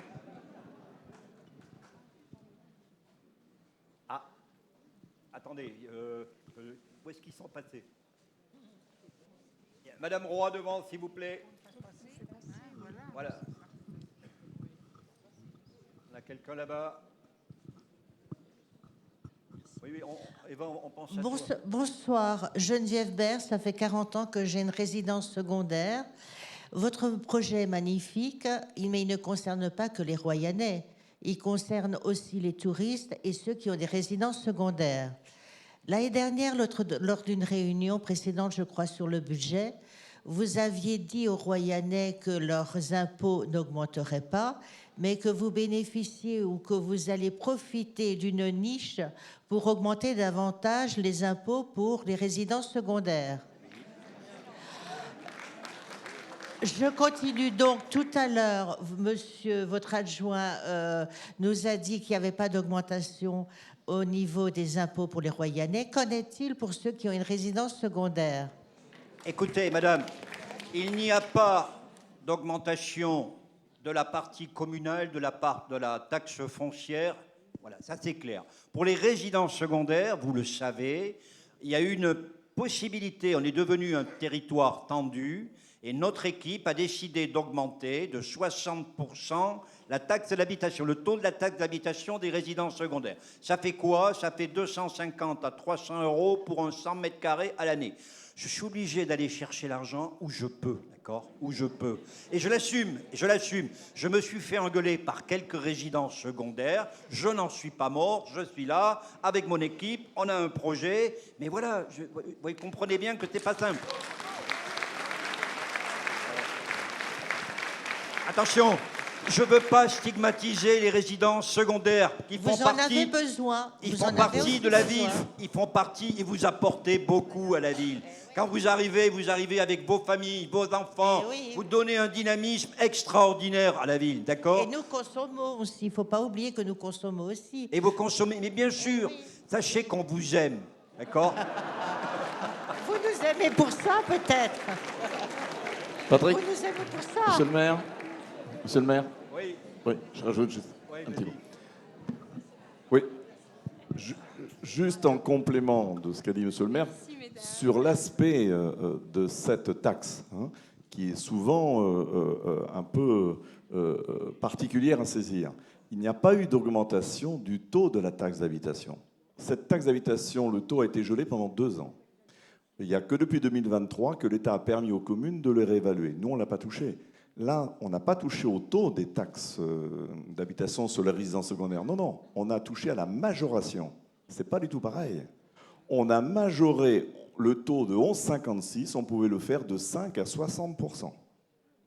C'est l'État qui a permis ça aux communes, du littoral et en montagne.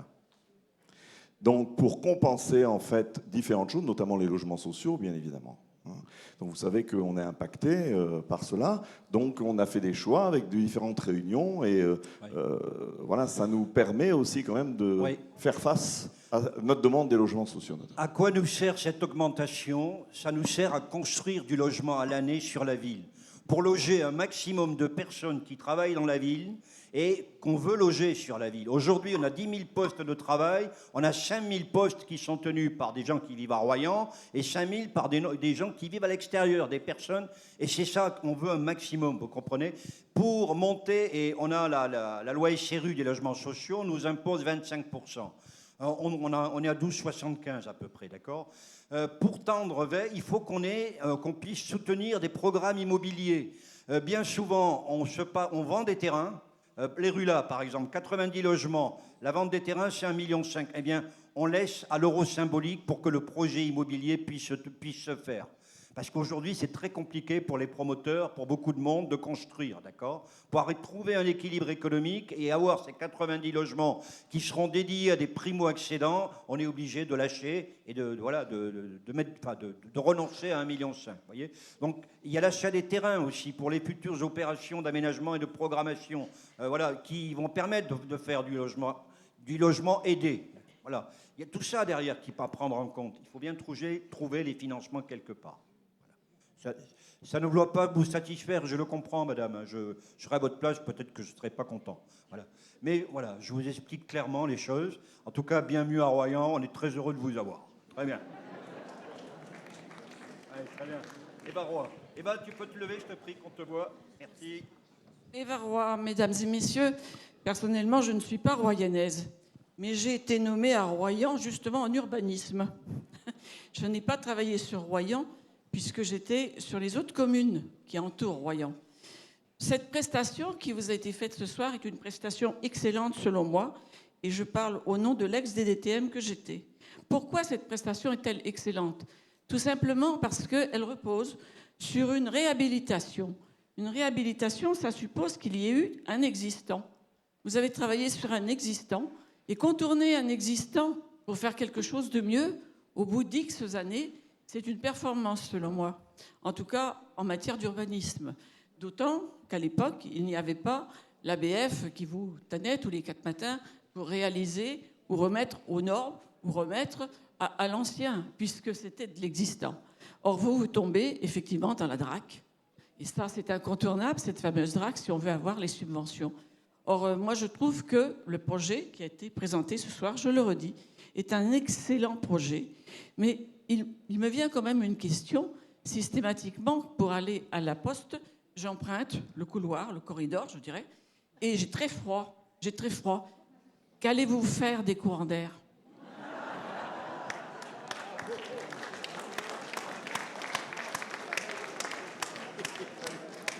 Je vous remercie pour votre question, parce que du coup, c'est... Gilbert Lux, tu es préposé au réchauffage. C'est quelque chose qu'on a abordé aussi lors de la balade, atelier avec les commerçants. En fait, on espère bien qu'avec la suppression des coques, il y ait quand même des effets d'accélération du vent sous le baladoir qui soient réduits. Mais aujourd'hui, on ne peut pas changer les conditions climatiques, on le voit. On va devoir faire avec. Et du coup, on travaillera par contre aussi avec les commerçants sur la question des brise-vents pour pouvoir aussi avoir des terrasses qui soient confortables. Ça reste un front de mer. C'est aussi pour ça. On y va quand il fait beau, on y va pour profiter de l'espace et pour être dehors aussi.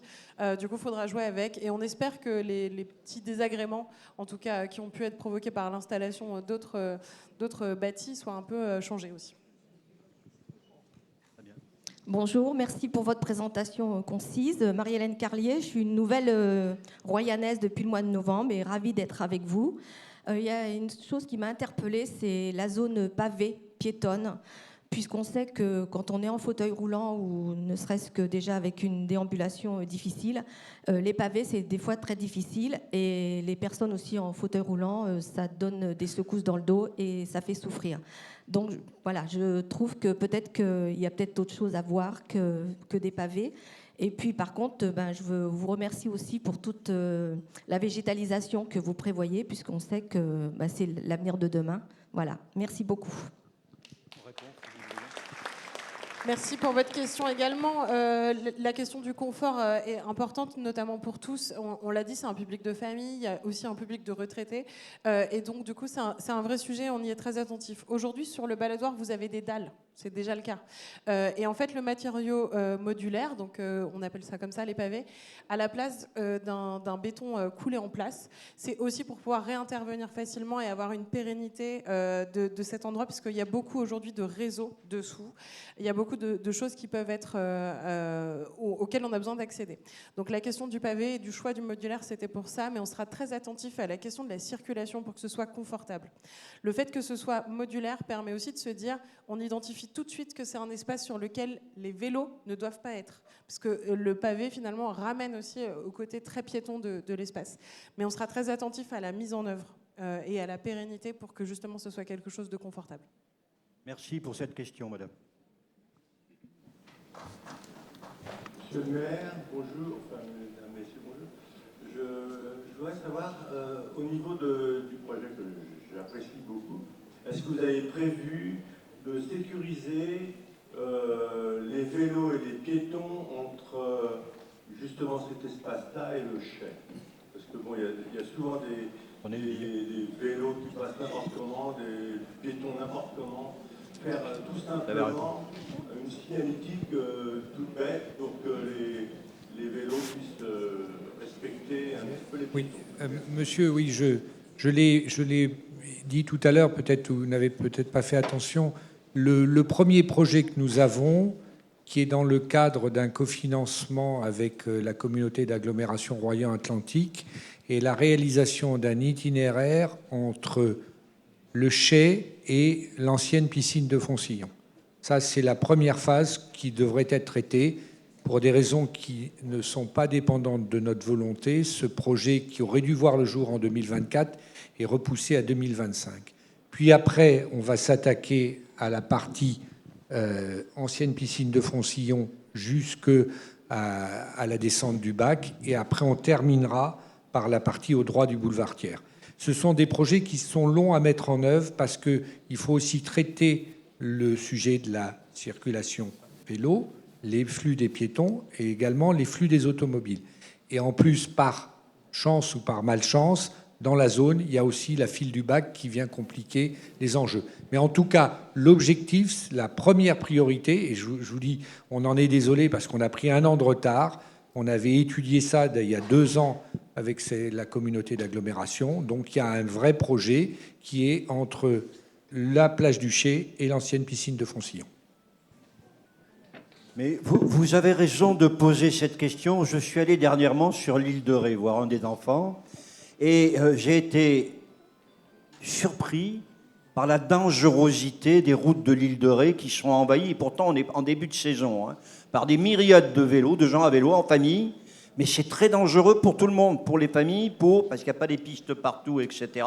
Et on voit bien que le vélo, avec en particulier le vélo électrique, se développe de manière exponentielle et qu'il faut avoir des itinéraires dédiés pour nos vélos, nos cyclistes, etc. Bien différenciés. Et là, c'est un axe majeur et on a du travail à faire encore, j'en suis conscient, et nous en sommes tous conscients. Hein, d'accord ? Voilà.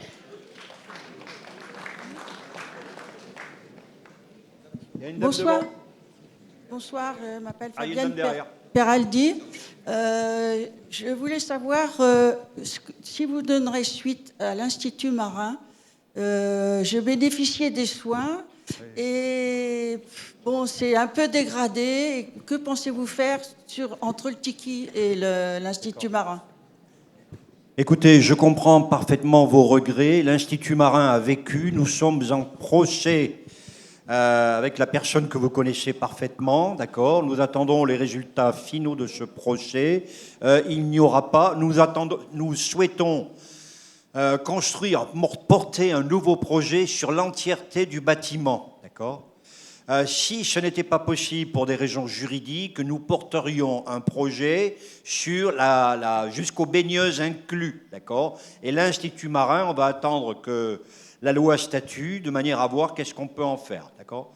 Voilà. Pour l'instant, nous en sommes là, mais il n'y aura plus, à mon sens, tous les équipements sont complètement dépassés. Au niveau santé publique, ça doit être un danger, même cette affaire-là. Donc, comptez pas sur moi pour aller réanimer la flamme de l'Institut marin, malheureusement. D'accord. Voilà. C'est clair. Il y avait une dame devant, s'il vous plaît. Madame. Bonsoir. Vous avez Ici. Juste devant. Emma Azo, résidente depuis 2 ans à Royan. J'avais une question concernant les pavillons. Donc, seront-ils d'une architecture différente chacun ? Non, tout à fait. Donc les pavillons ne seront pas d'une écriture différente puisqu'il faut quand même qu'on ait une harmonie. L'ensemble du bâtiment, aujourd'hui tel qu'il est construit, est vraiment identitaire et puis cohérent et lisible tout le long. Donc on a travaillé des pavillons qui vont avoir un aspect extérieur en lien avec ça et unitaire. À l'intérieur, par contre, du coup, ça dépendra aussi des commerces et de leur aménagement pour des spécificités. Oui, un pavillon casino.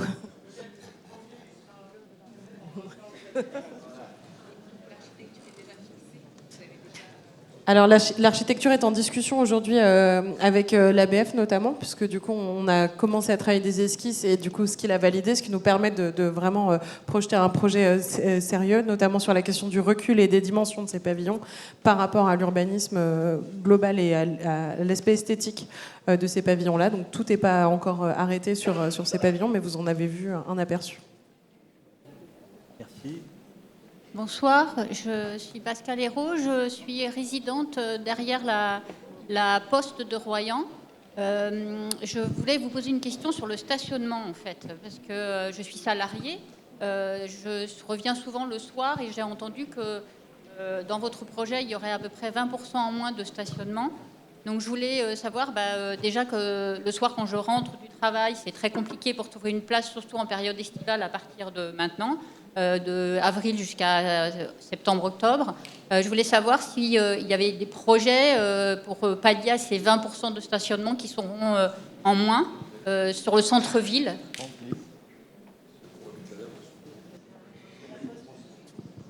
Pardon, excusez-moi, vous habitez où? C'est pas pour...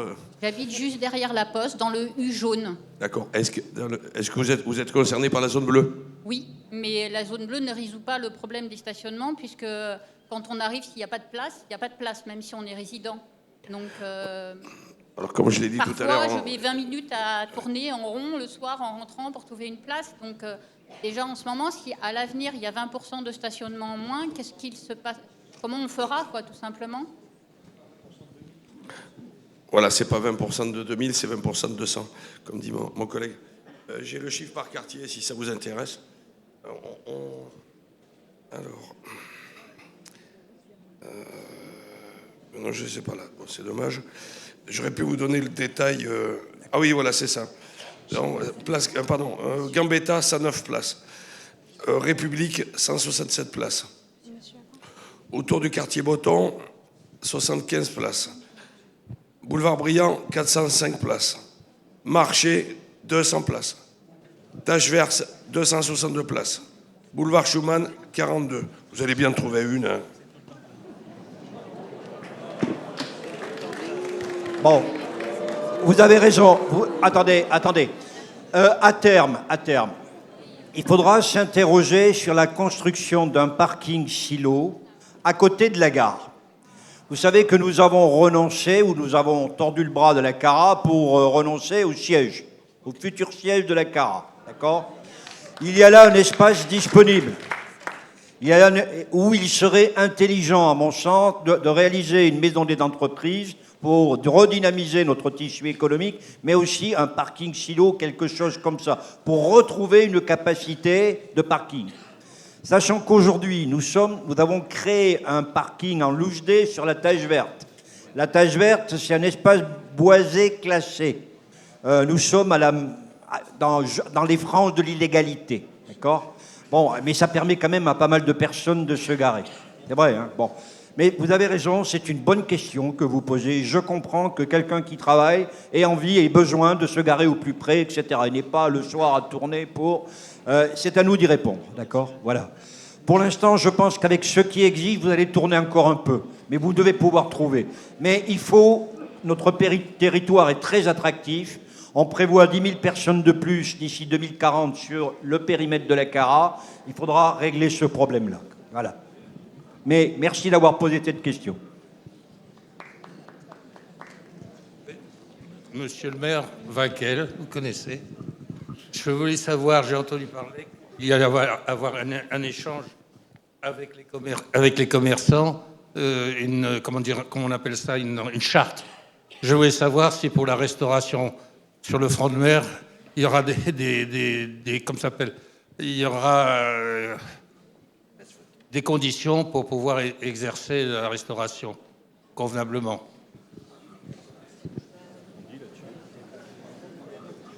Écoutez, pour l'instant, nous sommes dans une phase de discussion et de concertation. Un des paramètres, c'est d'être ouvert à l'année. D'accord? C'est un paramètre. Et ensuite, on va regarder de très près à qui on loue des terrasses, ou on loue des espaces. D'accord? Et avec un critère de qualité derrière la tête. Voilà. Mais attention, il ne faut pas assommer les commerçants. Pour eux, il faut trouver un équilibre, si vous voulez, dans cette affaire-là. Trouver un équilibre en les aidant à monter en qualité et puis en faisant en sorte qu'ils soient attractifs pour la ville, pour tout le monde, quoi, voyez. Mais c'est pas si simple que ça. Mais on va vraiment discuter avec eux pour voir comment on joue, d'accord? Je m'en doute que vous avez été commerçant pendant 22 ans, d'accord? Voilà. Je n'arrête pas de recevoir des commerçants. Tiens, en ce moment, on travaille avec ceux des voûtes du port. Vous savez, on veut passer en beaux commerciaux. On leur a fait des propositions et ça marche très bien. Pour la plupart, voilà, on négocie, nous sommes dans une phase de négociation, mais je pense que d'ici janvier 2025, la majorité seront passés en baux commerciaux. Comme quoi, l'échange, le dialogue, la concertation, c'est possible. D'accord ? Voilà. Oui, Alexandre. Bonjour, Alexandre Guillou, donc président... Qui ne connaît pas le poulet rôti d'Alexandre sur le marché ? Hey Alexandre. Bonjour, Guillaume Alexandre, je me présente. Je suis le président des commerçants du marché central. Donc, comme vous le savez, on est en travaux. Sur l'aide aux commerçants, nous, on en a fait partie, entre guillemets. On a eu un Tivoli. La mairie nous a aidés, entre guillemets, à passer ces 10 mois de travaux, entre guillemets, et nous a accompagnés. A mis tout ce qu'on avait besoin à disposition. Et si elle fait la même chose pour le front de mer, je pense que ça va très bien se passer. Maintenant, nous, on attend juste la réouverture, que les travaux soient finis pour revenir à l'équilibre normal. Voilà. D'accord. Ceci étant, puisque vous êtes là face à moi, on a investi près de 5 millions sur le marché. On a investi 1 million sur le marché éphémère. On est en train de revoir un règlement qui sera beaucoup plus drastique qu'il ne l'était auparavant. Tout commerçant qui ne remplira pas, qui ne respectera pas le règlement et qui détériorera les travaux faits, je peux vous dire, il sera évacué. D'accord ? J'en profite puisque je vous ai en face. Okay ? On investit, maintenant on va tirer vers le haut et je veux qu'il y ait vraiment un code, un règlement qui sécurise tout le monde.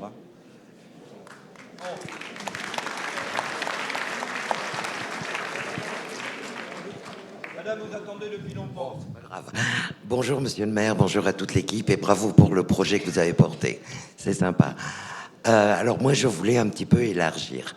J'habite Royan depuis 13 ans. J'habite avenue Aliénor d'Aquitaine et je vais me baigner à la Grande Conche, sur la grande plage. Cette plage, c'est morne pleine. D'une part, le sable commence à diminuer. Y a-t-il des projets prévisibles par rapport à la montée des eaux, parce qu'on voit de moins en moins l'espace l'espace rétrécit de plus en plus. Et d'autre part, entre la petite baraque qui vient d'être mise pour l'été et le cœur de ville de Royan, pas un commerce, pas une baraque à frites ou à crêpes ou glace, pas de musique. Lorsqu'il y a toutes les festivités, il n'y a absolument rien. On est tous là-bas pour pas venir au centre. On n'entend pas la musique, on n'entend pas parler. Il n'y a même pas une boîte à livres. Alors, il y a celle du parc. Mais il y a eu une époque où la mairie envoyait une petite charrette avec des bouquins et des jeux pour les enfants qu'on pouvait prendre. Moi, je me rappelle au début où j'étais là. Etc., etc. Aucune animation, aucune vie. Il n'y a pas que le cœur de ville. Moi, je pensais, quand je suis venu ici, excusez-moi, que le thème était l'ensemble du littoral. Alors, autant il y a des choses sur toutes les petites plages. Lorsque je descends à la plage, je vois jamais la température de l'eau. Je vois jamais le drapeau. Je vois jamais... Tout ça, c'est marqué à l'autre bout. On se respecte, s'il vous plaît. Ok. Didier, vous répondez, s'il vous plaît.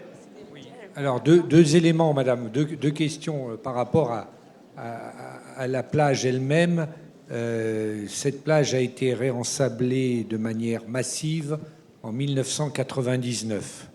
Donc, oui, non, mais, donc, il avait été imaginé dans les études qu'il faudrait refaire une opération similaire au bout de 20 ans. Chaque année, nous faisons des travaux où nous reprenons, puisque le sable se redépose sur les deux extrémités, d'un côté sur Royan, de l'autre côté sur Saint-Georges, et chaque année nous faisons des travaux où nous réensablons,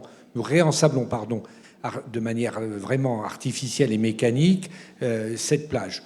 Aujourd'hui, nous pensons que nous avons encore du temps avant de refaire un réensablement massif, qui n'était pas facile à faire, parce que pour celles et ceux qui étaient là, c'était du sable qui était dragué dans la passe de l'ouest de l'estuaire de la Gironde du port autonome, là, donc le chenal de navigation des bateaux, des navires ayant un tirant de 12 mètres. Donc il a fallu aller chercher le sable là-bas. Il était refoulé au droit de l'ancien lido et il a été remis sur les côtés. Donc là-dessus, on a quelque chose qui fonctionne bon an, mal an, mais peut-être qu'un jour, il faudra passer à une nouvelle étape supérieure.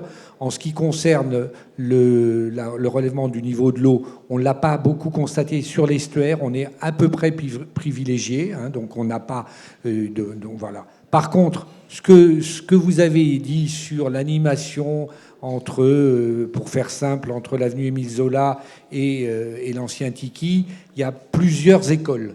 Il y a effectivement des personnes qui disent « Pourquoi vous ne me remettez pas ?» et Dominique Gachet le sait mieux que moi, pourquoi vous ne remettez pas des vendeurs de glace ou des stands déambulants? Il y a d'autres personnes qui sont complètement contre. Donc voilà, donc non. Donc c'est pas facile à obtenir un consensus sur cette partie-là, qui est compliquée en plus par un flux piéton et vélo très, très difficile à maîtriser. Mais peut-être que Dominique a d'autres éléments. Alors, ce matin, j'ai commencé ma journée sur votre avenue. J'étais au camping de la Triloterie, sur le stade de foot à côté. Et nous étions avec la CARA pour mesurer l'emprise nécessaire pour construire une piscine de 50 mètres de longueur. D'accord ? Voilà, dans c'est un projet CARA, le projet piscine, il y aurait un bassin de 50 mètres à cet endroit-là. D'accord ? Ça devrait animer. Pour la boîte aux livres, on va faire ça. Ça coûte pas cher et j'ai quelques livres en trop à la maison, je vais me fournir avec, hein, d'accord ? Comme ça va régler le problème. Voilà. Autre chose, il y a... Mais c'est de la stratégie, hein, faire. Bon. Il y a une remorque à glace qui vient l'été au Paradou. Tous les étés, oui. Il y a un vendeur de glace avec une remorque qui est tous les étés au Paradou. Monsieur Ouvrard. Mais c'est marrant, quand on a laissé Odile s'installer, on a eu tout un groupe qui nous a fait un foin pas possible sur les présupposées nuisances sonores qu'allait créer Odile, etc., comme la réserve. Je peux vous dire, bon... alors, c'est ça qui est difficile, vous voyez. Il faut arriver à trouver ces équilibres entre celles et ceux qui veulent, vue sur mer, le calme absolu, celles et ceux qui veulent une animation, etc. Non, on peut trouver des solutions médianes. On peut trouver. Mais peut-être qu'on doit réfléchir là-dessus. Oui. Monsieur le maire. Oui, monsieur le maire, bonjour. Je suis royanais depuis 10 ans maintenant. Et vous avez un projet qui est magnifique. Ce qui m'inquiète, c'est la durée des travaux. Car quand je réside pas loin du lac de la Métairie, du parc de la Métairie, et là, ça fait plus d'1 an que des travaux ont été faits pour refaire un jardin d'enfants. Ce n'est toujours pas fini. Alors, je suis vraiment inquiet sur tous les travaux qui sont à faire. D'accord, je vais m'occuper moi-même du jardin d'enfants, je peux vous assurer qu'il va être fini rapidement, d'accord ? Et les services, prenez acte, d'accord ? Voilà. Gilbert. Oui, monsieur le maire, on entend très bien, mais ce que je souhaite, c'est que... Ah ben je peux pas... Ah, voilà. Alors, pour répondre à monsieur, oui, vous avez remarqué que cette année, nous avons eu quelques précipitations. Donc, les engins de chantier s'embourbent quand ils y vont. Et à chaque fois qu'ils commencent ces travaux, où est monsieur... Bon, il est là, monsieur Louer là-bas. Le témoignage est simple, c'est que le premier coup de pelleteuse, vous n'avez même pas fait 50 cm, que c'est gaugé de flotte. Donc, on ne peut pas travailler dans ces conditions-là. Mais, ça ne veut pas dire que nous ne ferons pas cet aménagement, cette piste cyclable, cette passerelle et le reste, c'est-à-dire le jeu pour enfants, tout ça sera réalisé. Monsieur le maire s'y engage et nous le suivrons.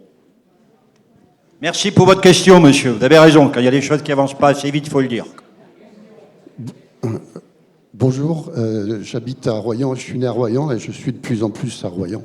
En fait, j'ai un problème auditif. Bon, là c'est super, hein, tout ce que vous avez proposé, une place avec de la quiétude, des arbres, des terrasses et tout, ça demande même de la musique. Et à chaque fois que je me promène là, je suis dérangé par des bruits de motos, de voitures, qui sont insupportables. Hier, j'étais à une terrasse, il y a une voiture qui est passée, mais un déchirement, quoi. Enfin, c'est pas possible. Alors, vous faites un effort pour la quiétude, pour la contemplation, avec des arbres, de l'ombre, des bancs, tout ça. Et tout d'un coup, il y a quelqu'un qui arrive avec un monstre. Moi, je n'ai rien contre les motos, j'en ai une, mais qui fait pas un bruit comme ça, quoi. C'est insupportable. Je ne sais pas si vous avez un projet contre ça. Ça coûte rien, c'est juste immatériel. Mais c'est vraiment très, très pénible. J'ai compris que vous habitez sur le front de mer, hein, c'est ça? Non, pas du tout. Alors encore, j'habite vous avez pris un pot. avenue Aligneur d'Aquitaine, et là, il y a une nuisance sonore qui est incroyable, absolument incroyable. Et je peux vous dire, hier, j'étais à une terrasse, il y a une voiture qui est passée en rugissant, mais c'est insupportable, hein, insupportable.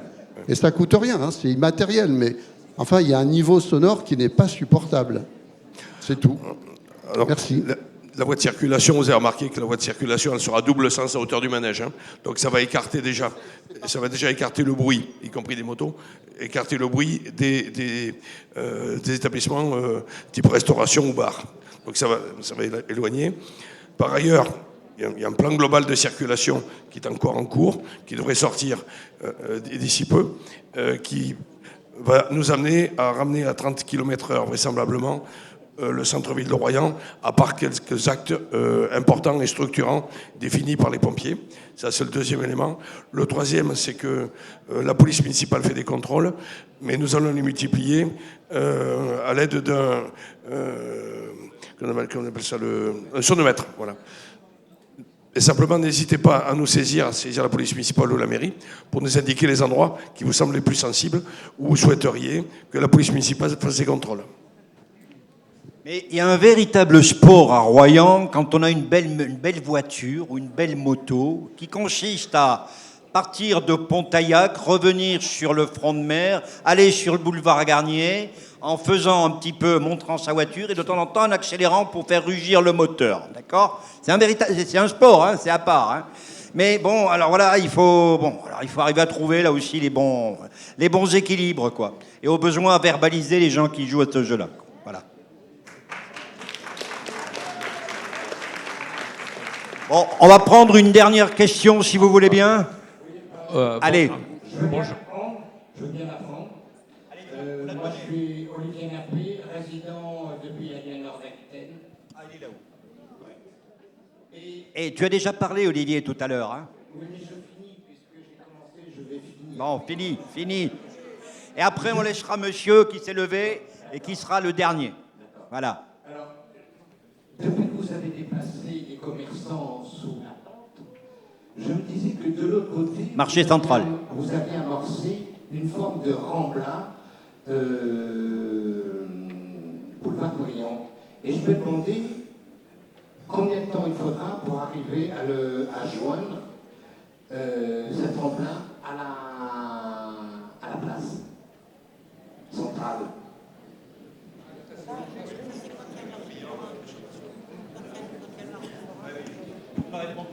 Oui, vous parlez du marché forain, j'imagine. Oui, le mercredi et le dimanche matin. Alors qu'il y a une avance, oui, mais enfin, c'est... quelque chose de bien là, qui s'est passé. Oui, je sais bien, mais ça ne va pas être pérenne, le marché forain, à cet endroit-là. Ah, c'est dommage. Ah ben oui. Ça donnerait une profondeur à l'huile. Bien sûr. C'est vrai, mais ça fait baisser le chiffre d'affaires de tous les commerçants riverains, d'accord, qui ont hâte que ce marché revienne là où il était auparavant. C'est quand même très bizarre que ça diminue leur chiffre d'affaires. C'est parce qu'ils ne savent pas y faire, parce que normalement ça devrait monter. Olivier, ton commerce, il marche bien à Mornac, oui. Tu sais y faire, oui. Messieurs, dames, bonjour. Je ne reviens pas sur la qualité du projet qui a été souligné et que je partage entièrement. Je me présente Jean-Claude André, je suis habitant à Royan à l'année complète. Je voulais juste savoir une chose qui n'a pas été abordée, à savoir la montée des océans qui est prévu à un terme, à court terme, moyen terme ou long terme, je ne sais pas. Est-ce que cela a été pris en compte? Parce qu'au niveau de ce qui est du centre-ville et au niveau de ce qui est de la façade, c'est vrai qu'on est au niveau de l'océan. La deuxième question porte au niveau de ce qui est de la montée en gamme, notamment au niveau des endroits de restauration qui sont appelés à ouvrir et que tout le monde souhaite également. Est-ce qu'au niveau tarifaire, on ne va pas monter dans des gammes qui vont écarter une partie des habitants de Royan et empêcher l'accès? Est-ce que tout cela a été également, à savoir, lisser un petit peu tout cela? Merci bien. Pour l'instant, non. En plus, non, mais on a de la marge hein, au niveau des marches quand même le projet. Mais Madame Ferrero avait vérifié cela, donc on est quand même relativement confortable sur ce sujet-là. Alors je vous dis pas que dans 150 ans, si on n'a rien fait, mais où serons-nous dans 150 ans? Mais en tout cas, on a pris en compte ce sujet-là. Alors, quant à la montée en gamme, si des hausses tarifaires s'appliquent, après, il faut faire jouer la concurrence. Il y a plusieurs établissements. Voilà. Voilà, ceci conclut cette présentation. Merci d'être venus très nombreux. Merci à tous.